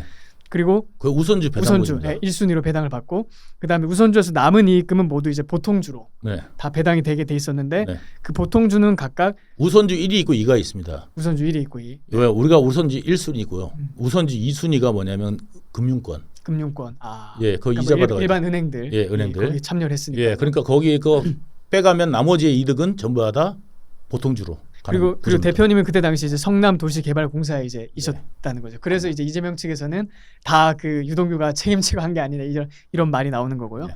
그리고 여기 이제 보통주에 배당되게 돼 있는데 보통주를 그러면 어떻게 배분을 했느냐 보니까 각각 14.24% 그리고 85.72%를 가진 화천대유와 SK증권이라는 이름이 나오는 거죠. 네. 그래서 화천대유가 이게 14.24%를 가졌던 거죠. 네. 그리고 SK증권이 85.72%를 가지고 네. 이 SK증권에 더 자세하게 이렇게 들어가 보면 특정 금전 신탁이라는 게 있어서 이 실제 소유는 SK증권이 아니고 SK증권과 계약을 맺었던 7명 또는 7그 독립적인 신탁자들이 있어서 그게 바로 이제 천하동인 1, 2, 3, 4, 그게 5, 바로 6, 이 7. 천화동인 1, 2, 3, 4, 5, 6, 7이라는 거죠. 네, 맞습니다. 그리고 이제 대표님 주장은 그 천화동인 1호가 이제 김만배인데 주장이 아니라 그렇게 돼 있습니다. 네, 네. 그렇게 돼 있는데 이제 사실상 그게 이재명이다 이렇게 네. 말씀을 하시는 거네요. 네. 알겠습니다. 이렇게 되면 이제 좀 정리가 될 것 같아요. 네. 그러면 그 대장동의 총 규모가 그러니까 소위 말해서 그쪽 사람들이 해먹은 규모가 얼마쯤이라고 보면 될까요? 전체 다 합치면은 그러니까 아까 말씀드린 5천억, 3천억, 8천억 정도 됩니다. 8천억 정도. 7천억에서 최소 미니멈 7천억에서 최대 8천억 정도 됩니다. 이제 그거를 이제 아무래도 이재명과 그 측근들이 나중에 정치 이게 자금과 지금 이재명 말대로 되고 그다음에 이제 김만배 말대로 되면은 배임에서 벗어나잖아요. 그러면 전부 다 김만배나 이재명은 이 돈을 다시 찾아서 쓸 수 있습니다. 예. 지금 현재는 그러면 만약에 그게 제 돈이면 저도 무죄를 주장하겠죠. 저는 거기에 어떤 돈도 있지 않기 때문에 이게 잘못된 거를 그대로 인정할 수 있는 겁니다. 예. 그러면 그 이재명하고 지금 그 자금은 천화동인의 자금은 동결이 돼 있는 건가요? 지금? 다 동결되어 있습니다. 거의 지금 한 김만배 돈 중에서 한 2, 300억 정도인가 최대 500억 정도가 지금 못 찾았대요. 검찰도 이게 행방이 묘연하다. 행방이 뭐예요? 저는 그때 대선 과정에서 쓰이지 않았을까 생각합니다. 대선 이재명 캠프 예. 쪽에서 이렇게 사용이 예. 됐다라고. 그렇게 쓰지 않았을까 싶습니다. 세탁돼가지고. 예. 그러니까 결국에는 이 대장동이 있었기 때문에 이재명이 지금 민주당에서 완전히 뭐 민주당을 꽉 지금 틀어쥐었잖아요. 사실상 뭐 김대중, 노무현, 문재인 이후에 뭐 민주당이 이제 새롭게 등장한 보스인데 완전 당을 휘어잡았죠. 근데 이 대장동이라는 게 결국에는 뒤에서 받쳐졌기 때문에 최소한 그래도 예전에 민주당은 민주적인 형식은 갖췄죠. 지금 거의 일당 독재를 만들고 놓고 있고 이재명 독재 체제를 예, 갖췄습니다. 그리고 이제 그 기반은 뭐냐면 사실상 뭐냐면 이제 한총련을 끌어들인 거. 한총련 세력. 그러니까 완전 변방에서 종북 세력을 종북 말씀하시는 세력인데 그 한총령 세력들 있잖아요. 걔들은 사실 운동권 중에서 오갈 데 없는 놈들이거든요. 그럼 이재명의 지금 정치적인 어떤 그 뭐라고 하나요? 지지 기반은 어떻게 보세요? 저는 뭐냐면 지금 처음에 이제 한총련 말씀하셨고 그때 이제 GT 계열을 좀 끌어들여 내가 했었고 GT는 뭐냐면 김근태계. 김근태. 예. 김근태. 그래서 GT라고 그러거든요. 그래서 이제 GT를 제가 넣어줬고 그 다음에 GT 쪽 세력이 있고 그 다음에 이제 원래 이제 7인의 멤버들 그쪽 해가지고 패거리들이 있고 그 다음에 이제 원외 조직에다가 이번에 들어왔지 않습니까? 그러니까 이번에 이제 그 어디냐면은 저기 그 법조인들 그 인맥구조 거기에 이제 공천 줬잖아요. 법조인들이 한 제가 50명인가가 공천 받은 걸로 알고 있어요. 특별히 이재명 대장동 예, 사건 검사만 한 관련해가지고 30명 정도 되고 걸로 알고 있어요. 그러니까 검사 무지하게 공천 많이 줬어요. 그다음에 이재명 변호사도 공천 줬잖아요. 그러니까 그런 이제 공천을 줘가지고 자기 사람들이 이제 만들어 다 만들어 놓은 거고 그다음에 한총령 세력들. 그러니까 한총령 세력 한총련은 옛날에는 진짜 어디 오갈 데가 없었어요. 예, 오갈 데가 없었어요. 옛날에 사람들이 전대업 세력들은 학원가로 가든 그다음에 아니면 민노총으로 가거나 아니면은 여기 경기동부 연합을 만들거나 아니면 인천 연합 만들고 뭐 이렇게 이제 퍼졌다고 생각하면 되는데 퍼졌는데 그 한천역 그다음에 어쩌면 또 민주 세력 돼가지고 정치인한 애들도 있고 그러니까 말하자면 그 당시에 그 전대협 세력들은 그래도 그 민주라는 걸 팔아먹을 수 있었어요. 걔들이 민주를 한 건 절대 아니지. NL 세력들이 어떻게 민주를 하겠어요? 예, 통일 이 목적인데. 임종석 관련 예. 그런 사람들. 그러니까 이제 통일이 목적인 애들이 어떻게 이제 그걸 하겠어요. 그런데 이제 그 뭐 걔들은 민주 관심 없죠. 사실 민주는 우리나라 민주는 경제력에 만큼 민주화가 됩니다. 그러니까 경제력이 큰 나라는 민주화 될 수밖에 없는 거예요. 예. 그렇게 돈을 쓰게 되고. 그러니까 뭐냐면 우리나라 경제 성장이 사실상은 민주화의 주역입니다. 예. 그러니까 어느 나라도 그 정도로 경제 성장하면 민주화 그만큼 되는 거고 그만큼 민주화가 안 되면 거기 또 민주화가 안 된다. 그러니까 경제 성장과 민주화가 그만큼 같이 따라가야 되는 건데 그만큼 따라가지 못하면은 주저앉는 겁니다. 중국처럼. 예. 그러니까 이제 뭐냐면 중국이 지금 발목이 계속 잡힌 거는 이 공산당 체제가 계속 이제 발목을 잡을 겁니다. 끝없이. 예. 그러니까 그게 만약에 이제 그때 당시에 그 WTO 가입할 때 그 미국의 생각만큼 이게 만약에 중국이 오히려 민주화가 그만큼 됐다라고 생각하면은 지금도 계속 더 팽창하고 있겠죠. 그런데 지금 이제 중국이 쪼그라드는 것이 이제 그게 아니기 때문에 이제 그렇듯이 우리나라는 누가 팔구도 쫓아가지고 이거 팔운동해가지고 이게 민주화가 온 게 아니다. 결국은 산업 현장에서 열심히 일하고 위대한 기업가들이 있었기 때문에 아무것도 없는 불모지에서 그런 기업가들이 있었기 때문에 세계적인 물건이 나오고 세계적인 상품이 나오면서 이런 땀과 그다음에 정부도 밀어주고 이러면서 이게 혼연일체가 돼가지고 기적적인 경제화가 이루어지면서 우리나라가 고속 성장을 할 수 있었던 계기가 되면서 민주화가 온 거지. 그게 아니면 우리나라가 민주화가 안 왔겠죠. 그리고 그렇다고 이제 저는 생각을 해요. 그리고 이제 그거를 자기들이 마치 한 것처럼 우리가 데모해가지고 한 것처럼 이거를 이제 포장하는 게 그나마 그 80년대 전대협 세력인데 네. 90년대 학번 애들은 그거나마저도 써먹을 수가 없는 거예요. 운동권 애들이. 그러니까 뭐를 할 수 있겠어요. 아무것도 못 해먹었죠. 근데 그거를 끌어준 놈이 누구냐면 바로 이재명인 거죠. 걷어들인 게 이재명이라는 거네요. 근데 그 사람들이 지금 이재명의 정치적인 어떤 강력한 지지 기반을 형성하고 있다. 사실상 말하자면 통진당이 민주당을 먹었다. 그러니까 1인 독재당이 가능한 겁니다. 그 밑에서 행동 대원하는 사람들은 다 통진당 전대 한총련 출신들이라는 그렇습니다. 손발이 되고 있다. 저는 그렇게 생각합니다. 근데 저는 이 대장동 사건을 보면서 참 놀랐던 게 일단은 그 규모에 놀랐고요. 아까 대표님 말씀하신 것처럼 8천억 정도 된다고 추정이 되잖아요. 어떻게 참 공무원과 그런 국가적인 일을 하면서 저 정도 금액을 헤쳐먹을 생각을 할까? 이제 저는 거기에 첫 번째 놀랐고. 이재명은 합니다. 이재명은 합니다. 어쨌든 저도 이제 이재명 밑에서 그 이재명의 저수지를 만들기 위해서 저도 노력을 했었고. 그 저수지가 이제 그 자금을 말하는 거죠. 그리고 이제 하나 더 말씀드리면 두 번째는 정말 대한민국에 있는 엘리트 계층이 여기 다 가담이 됐잖아요. 예를 들어서 뭐 아까 말씀한 50억 클럽의 언론 통해서 나왔던 곽상도라든지 또 대법관이었던 권순일 이 사람은 사실상 김만배가 포섭해가지고 이 사람이 이재명의 사건을 맡아서 그때 당시에 캐스팅 보트를 던져가지고 이재명을 사실상 구원해준 사람이 살려준 사람이잖아요. 그래서 정치 그때 선거법 위반으로 이재명이 모가지가 날아갈 뻔했는데 권순일 대법관이 캐스팅 보트를 던져줘가지고 이재명을 살려줬고 거기에 김만배가 결정적인 뭐 이재명을 통해서 갔겠죠. 영향력을 줬다라고 보여지는 상황이고요.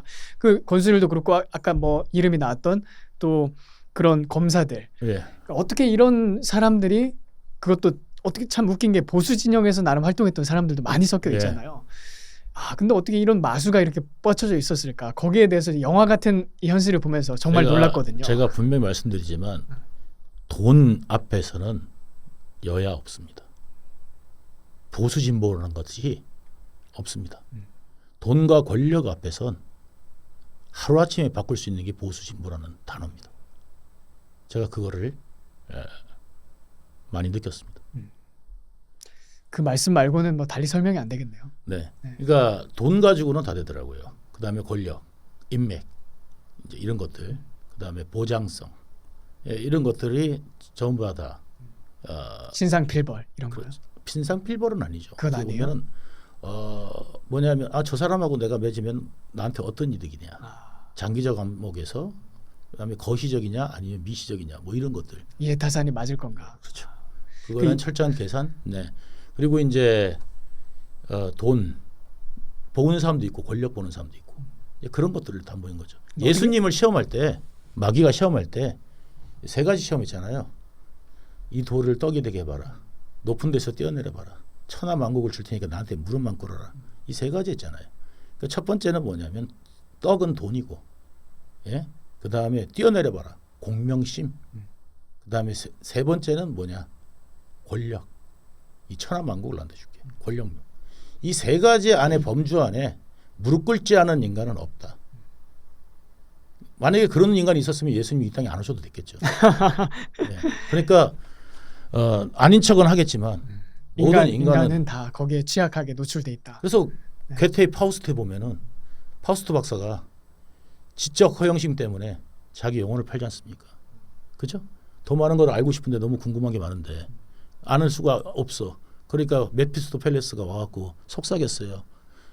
네가 알고 싶은 거 모든 걸 가르쳐 줄 테니까 네 영혼을 나한테 팔래?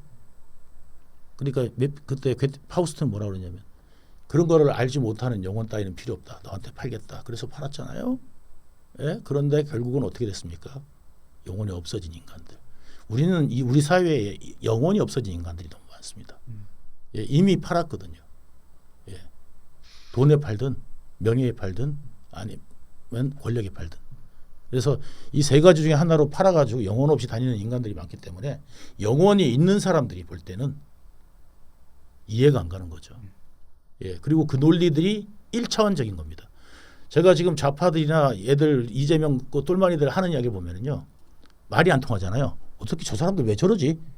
그러니까 마치 뭐 하냐면 1차원적 사람하고 3차원적 사람하고 대화하는 것 같습니다. 대화가 될 리가 없죠. 1차원적 사람이 어떻게 3차원을 이해하면서 이야기할 수 있겠습니까? 그렇죠? 이해할 수가 없는 겁니다. 우리도 마찬가지로 4차원 사람들하고 우리가 대화를 하면 우리가 갖고 있는 지식 수준 갖고 아무리 막 논리를 펼 겁니다. 그런데 4차원 사람들 어떻게 생각하겠습니까? 이 바보. 그 정도밖에 생각이 안 되니? 그것처럼 마찬가지로 예, 지금 흑백 논리로 가지고 그러면 너희들은 친일이야 이렇게 이야기하잖아요. 일본을 싫어하더라도 아니 그러니까 일본 같이 싫어하더라도 거짓말로 일본을 갖다가 막 아니면 정치적으로 이용해 가지고 그거는 잘못됐다. 괴담을 퍼뜨리는 거는 그거는 맞는 거 아닙니까? 그죠? 그런데 걔들은 어떻게 하냐면 아니 일본 그렇게 그거 저기 방어해 주는 거야? 일본 논리하고 똑같이 이야기하네. 친일이네. 이런 완전히 그 1차원적 사고를 갖고 있다는 거죠. 그러니까 말하자면 게다가 5.18 뭐 하면은 5.18 관련돼서도 왜 의문을 가지면 안 됩니까? 그럼 자기들이 세월호 여기 정보 발표 왜 안 믿었습니까? 그렇지 않습니까? 자기들이 말하는 건 절대 성역이고 5.18에 대해서 의문을 가져서는 안 돼. 예? 그렇죠? 지금 5.18 다시 나오는 걸 보면은 그때 당시 시민들 절대 나오지 마라. 폭도들만 내가 하겠다. 이런 것들이 막 방송하고 라디오하고 계속 했잖아요. 예? 근데 무기고 탈취했지 않습니까? 무기고를 탈취를 그냥 아무나 합니까? 죽여서 했다고요? 발포 누가 했는지 아직까지 밝혀지지가 않습니다. 예? 무기고가 탈취됐는데 그러면 군인이 동원되는 건 당연한 거 아닙니까? 미국에 가 있는 워싱턴 그 기자가 그 당시에 이제 광주를 다 취재해 갔던 그 기자가 미국에 가고 최근에 그 나이 많은 분이 나는 누구한테 속았다? 김대중한테 속았다. 지금 생각하니까 김대중은 언더독일 효과를 본 거다. 그러니까 피해자 코스프레를 한 거지만 그래서 모든 세계 언론이 자기가 주도해 가지고 김대중과 광주 사람들을 피해자를 만든 거지. 그렇지만 그게 아니고 김대중은 기획자일 수 있었다는 거죠. 왜? 그래야만 권력의 맹주가 되니까. 광주가 없었으면 광주 왕정이 없었으면 지금 김대중이 대통령이 되었을까요? 그걸로 최고 득본 사람은 누굽니까? 전두환입니까? 전두환은 평생 오명으로만 살았습니다. 그걸로 득본 사람은 실질적으로 전두환이라는 것을 가서 깨달았다는 겁니다. 제 이야기가 아닙니다. 그 기자가 한 이야기입니다. 김대중이었다. 그게 득본권은. 네. 네. 그래서 김대중한테 뒤통수를 세게 맞은 기분이 들었다는 거죠. 그래서 이런 어떤 그러니까 제가 하고 싶은 말은 뭐냐면 단편적으로 광주에 대해서 이 정도 이야기 하더라도 잘못했다. 그냥 성역으로 꺼놓았다는 거죠. 그러니까 이런 어떤 그런 단편적인 사고를 가진 애들하고는 대화하기가 굉장히 힘든 거죠. 그리고 영혼을 판 애들하고는 그러니까 이 애들이 좌파 애들이 영혼을 판 애들을 자기 편으로 다 끌어들인 겁니다. 지금 그게 바로 민주당이라고 생각하시면 됩니다. 영혼이 없는 또는 영혼이 썩어 있는 사람들이 집합자다. 네, 저도 그렇게 봅니다. 생각하면 뭐 지금 틀리지 않다고 그 생각합니다. 이재명하고 김용하고 정진상 그 변호하는 변호사들을 보면은 저 사람들이 정말 인간의 영혼을 갖고 있을까라는 생각이 듭니다. 재판장 안에서 보면 어떻게든지 이 법이라는 걸 이용해 가지고 이 사람을 살려보겠다. 오로지 그 의지밖에 없습니다. 남은 죽여도 상관없습니다. 어떤 일이 벌어져도 상관없습니다. 그러니까 그 대표님 같은 경우는 저도 이제 혹시 여러분들 중에 이 책을 안 보신 분 있으면 꼭 보시길 바랍니다. 그 당신들의 댄스 유동규 대표님이 이 대장동 사건과 그 전후 일들에 대해서 아주 소상하게 네.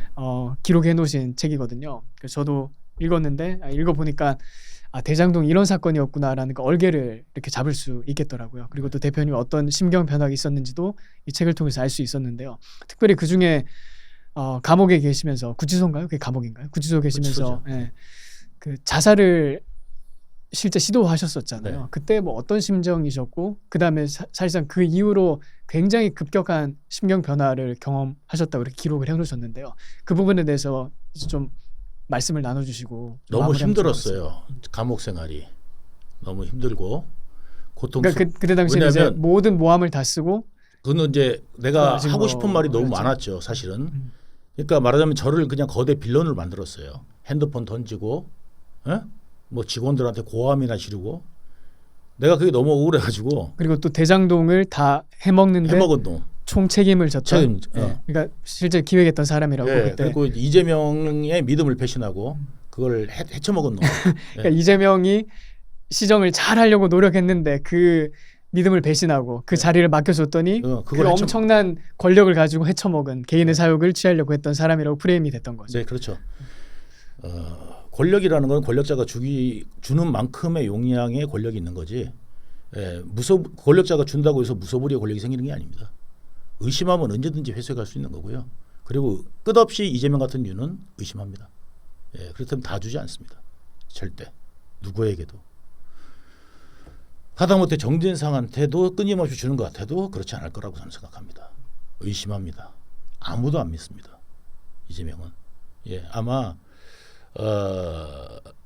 그 일본의 그 누구야 그 아버지 그러니까 도쿄를 수도로 만든 그 정권 있잖아요. 그 도쿠가와 이에야스의 아버지의 유언이 아무도 믿지 마라 아닙니까? 가신한테 죽었잖아요. 그래서 도쿠가와가의 유언은 항상 절대 믿지 마라. 누구도 믿지 마라.가 그 항상 그 도쿠가와가의 정말 가온가도 같은 말하자면 그 말이 아무도 믿지 말아라. 근데 왜냐하면 그 전에 뭐 저기 그 사람들이 전부 다 배신으로 죽었잖아요. 자기가 따랐던 오다 노부나가도 자기 부하한테 죽었지. 그 당시에 그 도쿠가와 이에야스 아버지도 부하한테 죽었지. 그러니까 전부 다 이제 배신으로 죽은 경우가 많아가지고 막 그랬는데 그 이재명은 그런 책을 너무 좋아했는지 절대 사람을 믿지 않습니다. 절대 사람 믿지 않고요. 그리고 약간 그 패스 기질은 유전이 된다던데 이게 진짜요. 집안 그거 보통 집안 아닙니다. 그 조카들 보십시오. 일가족을 살인하고, 그 엄마하고 그 자기가 전 여자친구를 살인했죠. 전 여자친구가 헤어지자 그러니까 그 조카가 조폭 아니었나요? 조폭 출신이에요. 그 국제 마피아파. 조폭 출신. 국제 마피아파 출신이에요. 사실 뭐 시간이 너무 부족한데 또 이재명 주변에 그렇게 조폭이 많더라고요. 많아요. 이재명 그리고 사람들이 많이 죽어 나갔잖아요. 대장동 관련한 사람들. 이재명은 사람이 어떻게 하면 자살하는지 메커니즘을 잘 알아요. 나도 이제 뭐냐면 이재명 하고 정진상 거를 이야기할 수가 없잖아요. 배신자가 된단 말이죠. 난 그 당시 그렇게 생각한 거예요. 내가 배신을 할 수는 없고, 근데 이 무게는 너무 크고 내가 다 짊어져야 되고, 그러니까 그거는 너무 크고 견디긴 너무 힘들고 그렇게 되면 사람이 자살하게 되죠. 극단적인 선택을 하는 예. 거예요. 그리고 뭐 자살뿐만 아니라 그렇게 말씀하신 것처럼 심리적으로 몰아가는 케이스도 있겠지만 실제 이재명 주변에 지금 의문스러운 상황으로 죽은 사람이 제가 알기로는 5명 있는 걸로 특히 알고 아니 있거든요. 비서실장님도 나는 자살했다고 봐요. 왜냐하면 나하고 비슷한 케이스라고 생각합니다. 왜냐하면 그렇게 극단적으로 몰려가지고요. 아니 그 몰릴 수밖에 없죠. 왜냐하면 이재명 밑에서 지시한 거 다 따르다 보면은 범죄를 저질러요. 그냥 서슴없이 하라고 그래요. 그런 거를. 자기 밑에 있는 사람들한테. 아까도 그랬잖아요. 그 위증을 시켰잖아요. 그거를 그냥 해줬다면 해주면 되지. 그냥 말하자면 껌 하나 사오면 되지. 아예 뭐 아무것도 아닌 거 가지고. 그래 싫으면 간다. 이런 느낌이란 말이죠. 딴 놈이 뭐 내가 됐어. 내가 딴 데 알아볼게. 이런 느낌 정도로 범죄를 시킨다고요. 그러니까 일반인들이 생각할 수 있는 그런 마인드가 아니네요. 아니란 말이죠. 그러니까 그 녹취록도 들어보시라고요. 내 말이 아니라 이재명이 직접 한 거니까 이재명이 직접 어떻게 사람을 마인드 컨트롤하고 가스라이트 하는지. 가스라이팅하면서 이게 그 자기가 어떤 자기 그 가스 이거를 갖다가 이게 컨트롤을 하면서 사람을 끌어들여 가지고 그 말을 유도하고 이게 안 되면은 직접적으로 그냥 슬쩍 자기하고만 던져갖고 하는지를 직접 육성으로 들어라. 예? 내 방송에도 내가 그걸 육성 틀었어요. 그러니까 내 방송에도 있으니까 거기서 이재명이 직접 무슨 소리를 했는지 이재명 목소리로 들어라. 들었다고 해주면 되지. 싹. 그거를 나 그거 잘 그러니까 제가 그러면 다른 사람들하고 이야기해가지고 잘 맞춰서 하겠다고 그렇게 얘기했잖아요. 잘 맞춰서 하겠다. 예? 그러니까 게다가 비서가 또요. 김진성이 말한 게 좀 시원찮았는지 또 전화를 합니다. 그 전화한 사람이 누군지 아세요? 바로 그 돌아가신 비서실장입니다. 그 심부름을 비서실장이 다 했어요. 그것도 성남FC 굳은 일도 비서실장님이 심부름했어요. 이 정진상이 시켜가지고. 근데 나중에 사건 터지니까 나 몰라라. 네 건 네가 책임져라. 함구. 안 그러면 배신자. 이재명한테는 그렇게 되는 거예요. 그러니까 공무원 있던 사람이 공무원 연금 다 날라가. 그리고 유서에 써놓은 거예요. 가정이 풍비박산났습니다. 그리고 내 측근이었던 김문기 씨도 죽기 일주일 전에 부인한테 그랬다는 거예요. 협박받고 있다고. 누구한테 받았겠어요? 마지막 만난 사람이 누군지 아세요?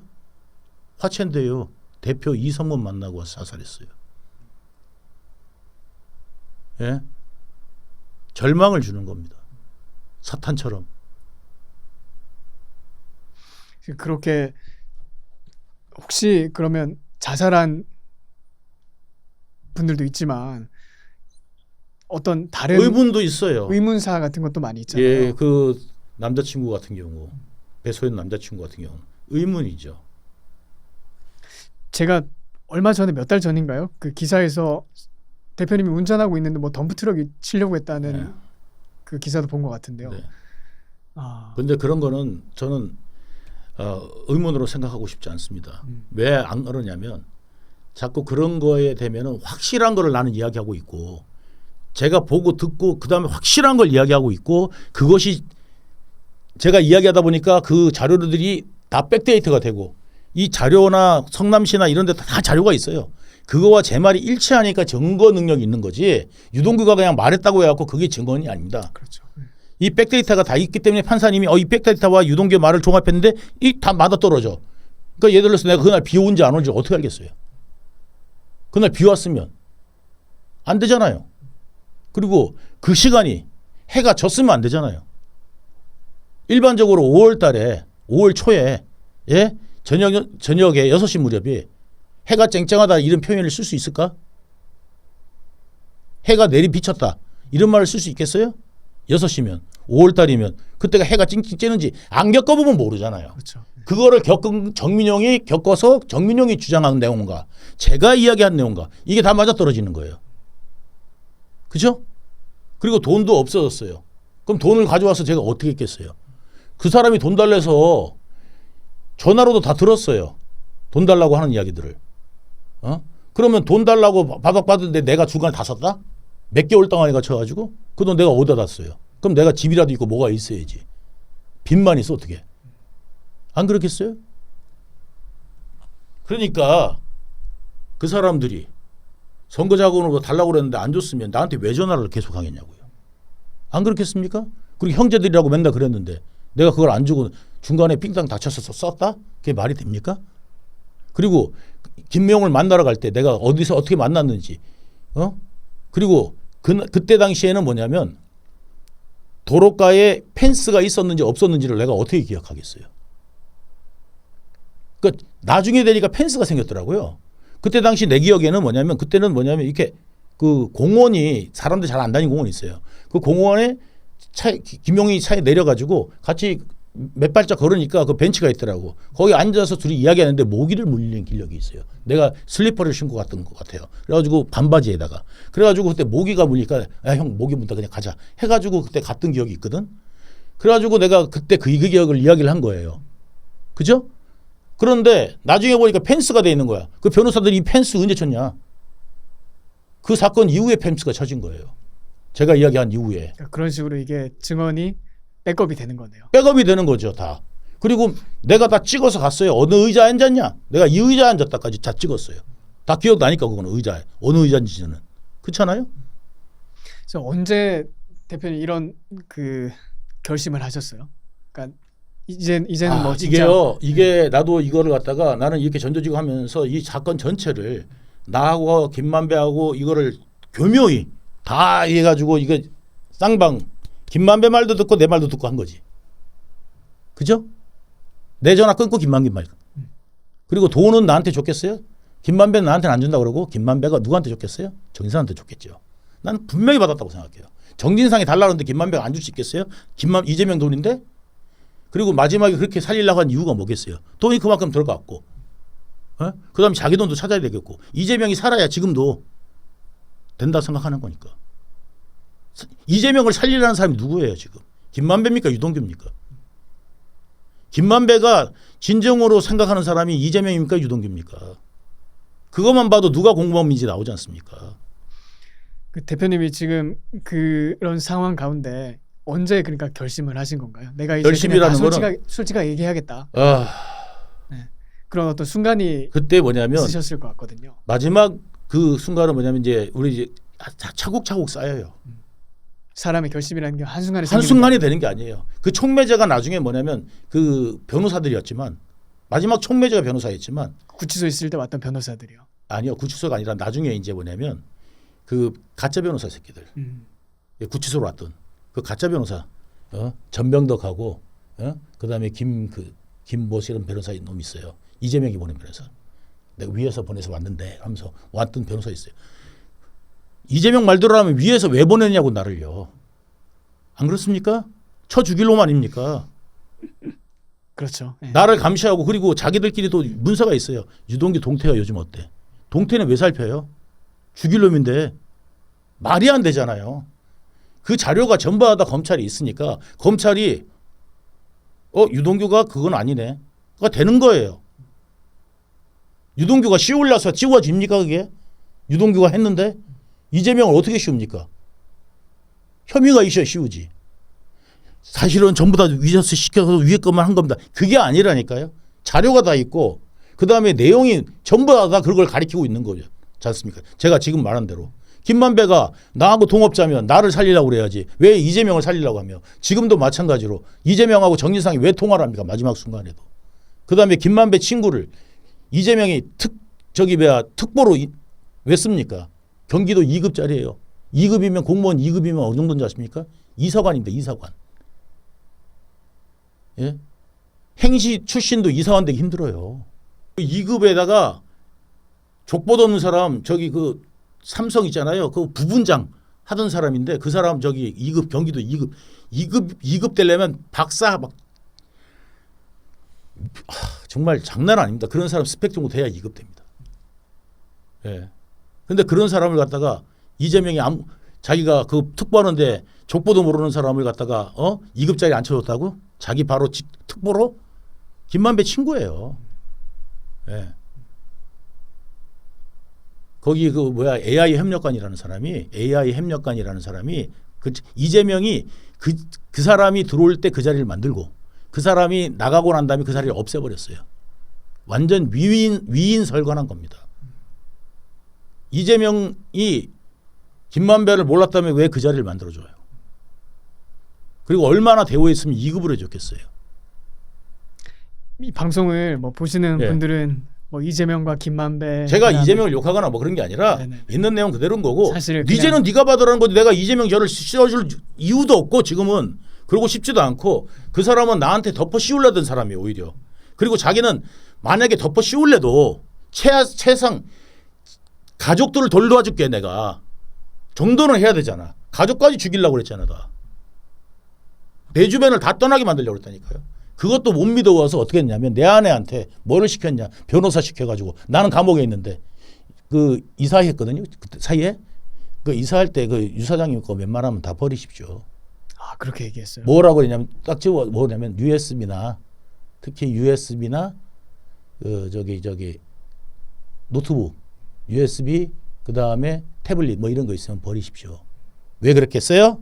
내가 이재명 거 녹취나 정진상 거나 뭐나 기록 이런 게 내가 갖고 있으면 지들한테 위험하잖아. 그러니까 내 핸드폰도 버리라고 그러고 다 그 짓을 한 거라고요. 야, 정말 사악하네요, 진짜. 사악하죠. 그러면서 나한테는 김반배가 어떻게 했는 줄 아세요? 감옥 안에서 동기야 사랑해.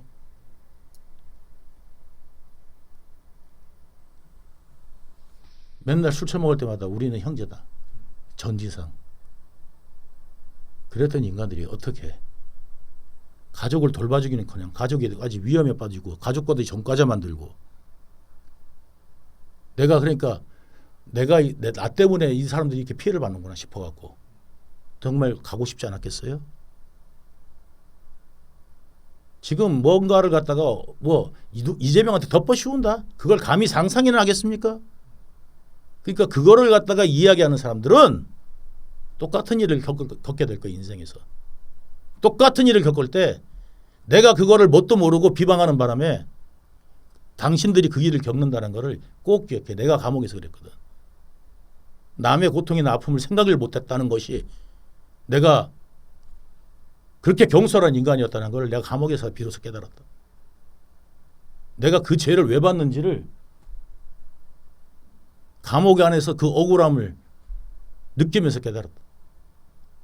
당신들이 단편적으로 유동계 봐 해가지고 지 죄 받기 싫어서 어쩌고저쩌고 제 말하는 대로 그거 말하기 쉽지. 판사가 그걸 믿어줄까? 검사가 그걸 믿어줄까? 그리고 그렇게 쉬울 수나 있을까? 그건 불가능한 말인 거고요. 법적으로도 불가능한 거거니와 가장 중요한 건 뭐냐면 쉬울래야 쉬울 수도 없는 힘을 가진 사람이고 예? 그런 사람을 한테 내가 쉬울라는 상상이나 하겠냐고. 사실대로 이야기도 안 되는데 예? 나하고 똑같은 일을 겪어보면 알게 될 거예요. 예, 그 이야기를 하고 싶습니다. 그리고 아무튼 뭐 지금 그러면 이제 심경이 좀 어떠신가요? 요즘 저는 편합니다. 마음 편하세요? 네, 왜냐하면 사실대로 하니까 저는 무슨 자료도 없습니다. 그냥 가서 기억대로 이야기합니다. 1000번을 이야기해도 10,000번을 해도 내 기억은 안 바뀌니까. 거짓말을 했으면 공부를 해야죠. 맨날 외워도 까먹을 거예요. 거짓말을 어떻게 기억합니까? 그리고 또 다른 거짓말을 계속 만들어내야 되잖아요. 그렇죠. 이재명 보세요. 돌아서면 거짓말 다 드러나잖아요. 왜? 기억이 안 나거든요. 기억은 기억할 수밖에 없습니다. 거짓말은 잊어먹어도 기억은 바꿀 수가 없거든요. 그런데 내가 정진상한테 그런 거예요. 이 김영, 정진상 나하고 그거 해보자니까. 최면 마취 뭐 다 해보자. 이재명, 이재명 옛날에 그 후보자들 있잖아요. 그거 TV 프로 나와갖고 거짓말 탐지기 그거 딱 되는데 전기가 돌아가는데도 안 들어온 척하고 이러고 있었던 거. 아 그런 적 있었어요. 그건 마저도 거짓말을 하는 거예요. 네, 이승기가 하고 이렇게 해가지고 이게 거짓말 탐지기 했는데 이러고 있는 거야. 이거 들어왔네요. 뭐 이런 거야. 그걸 참고 있는 거야. 그게 이재명입니다. 네. 그 이재명 그렇게 좋으면 똑같은 자식 낳거나 아니면 그런 사위를 보거나 어? 아 그렇게 아니 좋아하잖아. 좋아하는 사람들. 겪어봐. 그래서 그거를 식구로 들여서 한번 겪어봐. 겪어보면은 알게 될 거니까. 그러면 결국에는 대장동을 해서 이재명이 뭐 자기 측근들도 챙겨주고 그다음에 자기 정치 자금도 마련한 걸로 이제 보이는데 그 이재명 몫은 어디 있다고 생각하시나요? 그거 지금 김만배한테 있잖아요. 그게 어디? 대장동은 김만배한테 있고 다른 자금들은 여러 가지로 다 나누는 있을 거예요. 근데 그런 건 보통 현금으로 보관을 하나요? 어떻게 하나요? 여러 가지로 보관하겠죠. 여러 가지로. 예, 여러 가지 보관하겠죠. 그다음 저는 제가 의심하고 있는 게 뭐냐면 코나이, 그 지역 화폐, 많이 의심하고 있습니다. 그 경기도에서 뿌렸던 지역 화폐요. 예, 지역 화폐가 외국에 가져 나갈 때 현금은 1,000만 원 이상 못 가져 나가지만 지역 화폐는 얼마든지 갖고 나갈 수 있습니다. 그 외화 반입 기준에서 아니, 면제가 적용되지 되나 않습니다. 보네요. 적용이 안 됩니다. 그런 맹점이 있는지 그거 몰랐네요. 카드 들고 나가는데 그 카드가 지역 화폐인지 누가 어떻게 합니까 그거를? 아무 상관이 없습니다. 예. 근데 그걸 해외로 가지고 나가서 그러면 거기서 바꿔치기를 해가지고 얼마든지 세탁을 하는 뭐 거죠. 달러나 원화를 가지고 들어온다 그렇죠. 뭐 그렇게 아니죠. 그걸 갖다가 다른 걸로 바꿀 수 다른 있죠. 걸로 얼마든지. 바꿔가지고. 예. 다른 거라면 예를 들어서 어떤 게 있을까요? 뭐든지 세탁할 수 있죠.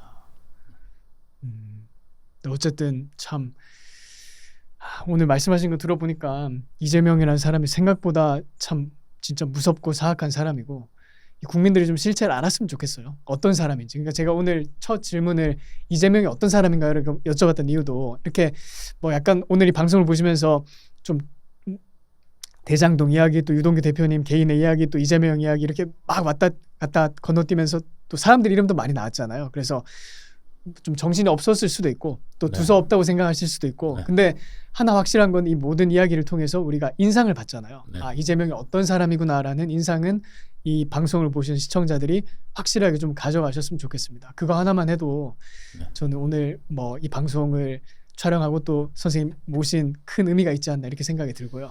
또 하나만 더 말씀드리면 이렇게 이재명에 대한 얘기를 듣다 보니까 지금 윤석열 대통령이 여러 가지 아쉬움이 많죠. 저도 이제 보수 유권자로서 윤석열에게 표를 줬지만 이렇게 하시는 거 보면 답답한 게 있을 때가 많이 있거든요. 많이 있죠. 근데 여러 가지 100가지 답답한 게 있음에도 불구하고 이런 이재명의 당선을 막았다는 거. 그거 하나라도 저는 나라를 구했다 생각해요. 네, 저는 그거 하나만 있어도 윤석열은 사실상 임기 다 했어요.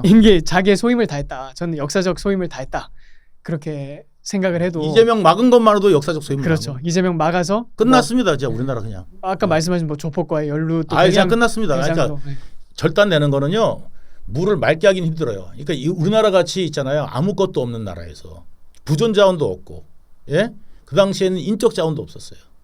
누가 고등학교 나오도 학교 선생할 정도였으니까 인적 자원, 지식인도 별로 없는 북한으로 지식인도 다 갔고, 예? 그 당시에 있었던 지식인은 북한으로 갔고, 왜? 남한이 위험하니까. 그때 김구가 데리고 간 사절단 400명 중에서 70명은 아예 거기 돌아오지도 않았잖아요. 300여 명 중에서 70명은 아예 돌아오지 않았어요. 그저 거기 있었어요. 왜? 가서 소련제 탱크와 미사일을 다 봤거든. 그러니까 이거 금방 함락되겠는데 김구도 그걸 느끼고 왔어요. 예. 그걸 느끼고 왔으면서도 선거를 갖다가 동시 선거를 치러야 된다고 주장했던 게 김구 아닙니까? 김구도 그렇고 이제 그런 거 뿐만 아니라 그때 지식인들이 어떻게 생각했어요? 북한이 훨씬 더 유리하다고 생각. 그때 전력도 다 북한에 다 있었어요. 발전소가 북한 쪽에 있었어요. 우리나라는 그때 전력도 없고 전후에 아무것도 없었어요. 예? GDP라는 게 없었으니까 정말 아무것도 없는 나라에서 정말 기적을 이뤄낸 게 바로 두 대통령입니다. 이승만과 박정희입니다.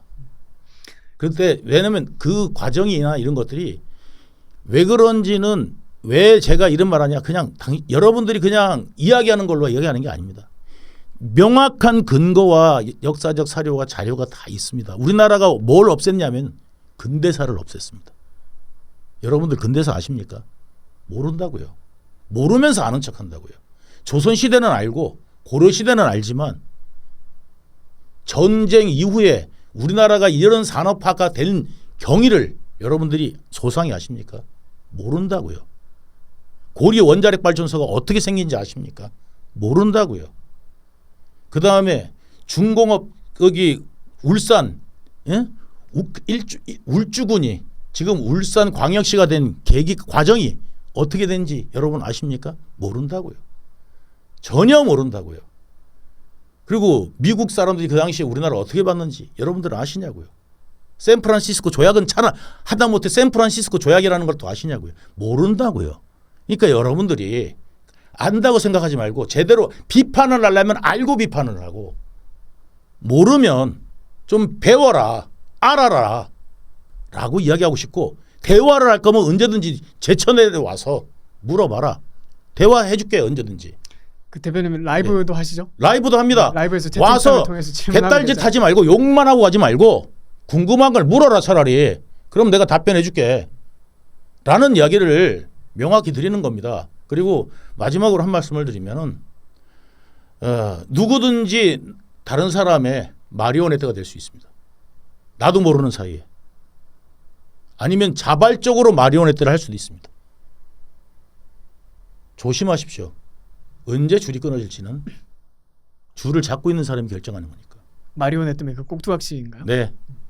그래서 제가 댄스 책에 마리오네트를 아, 넣은 이 겁니다. 그림이 여기 이게 마리오네트 예. 그림이네요. 그래서 제가 이 댄스 타임이 끝나고 나면 마리오네트는 언제 줄이 끊어질지 모르고 예. 이 마리오네트가 되지 말라고 제가 이 책을 지은 겁니다. 그러니까 이 책을 지은 거는 대장동에 대해서만 그냥 호기심을 자극하는 게 아니라 여러분이 바로 이 마리오네트가 될 수 있다는 것, 누군가의 그거에 대한 경고입니다. 그리고 하나는 내 반성이기도 합니다. 이재명이라는 거악을, 괴물을 탄생시키고 이 나라를 어지럽게 만들게 한 일조한 죄인이기도 하기 때문에 그 반성도 여기 들어가 있습니다. 아무튼 초대해 주셔서 감사합니다.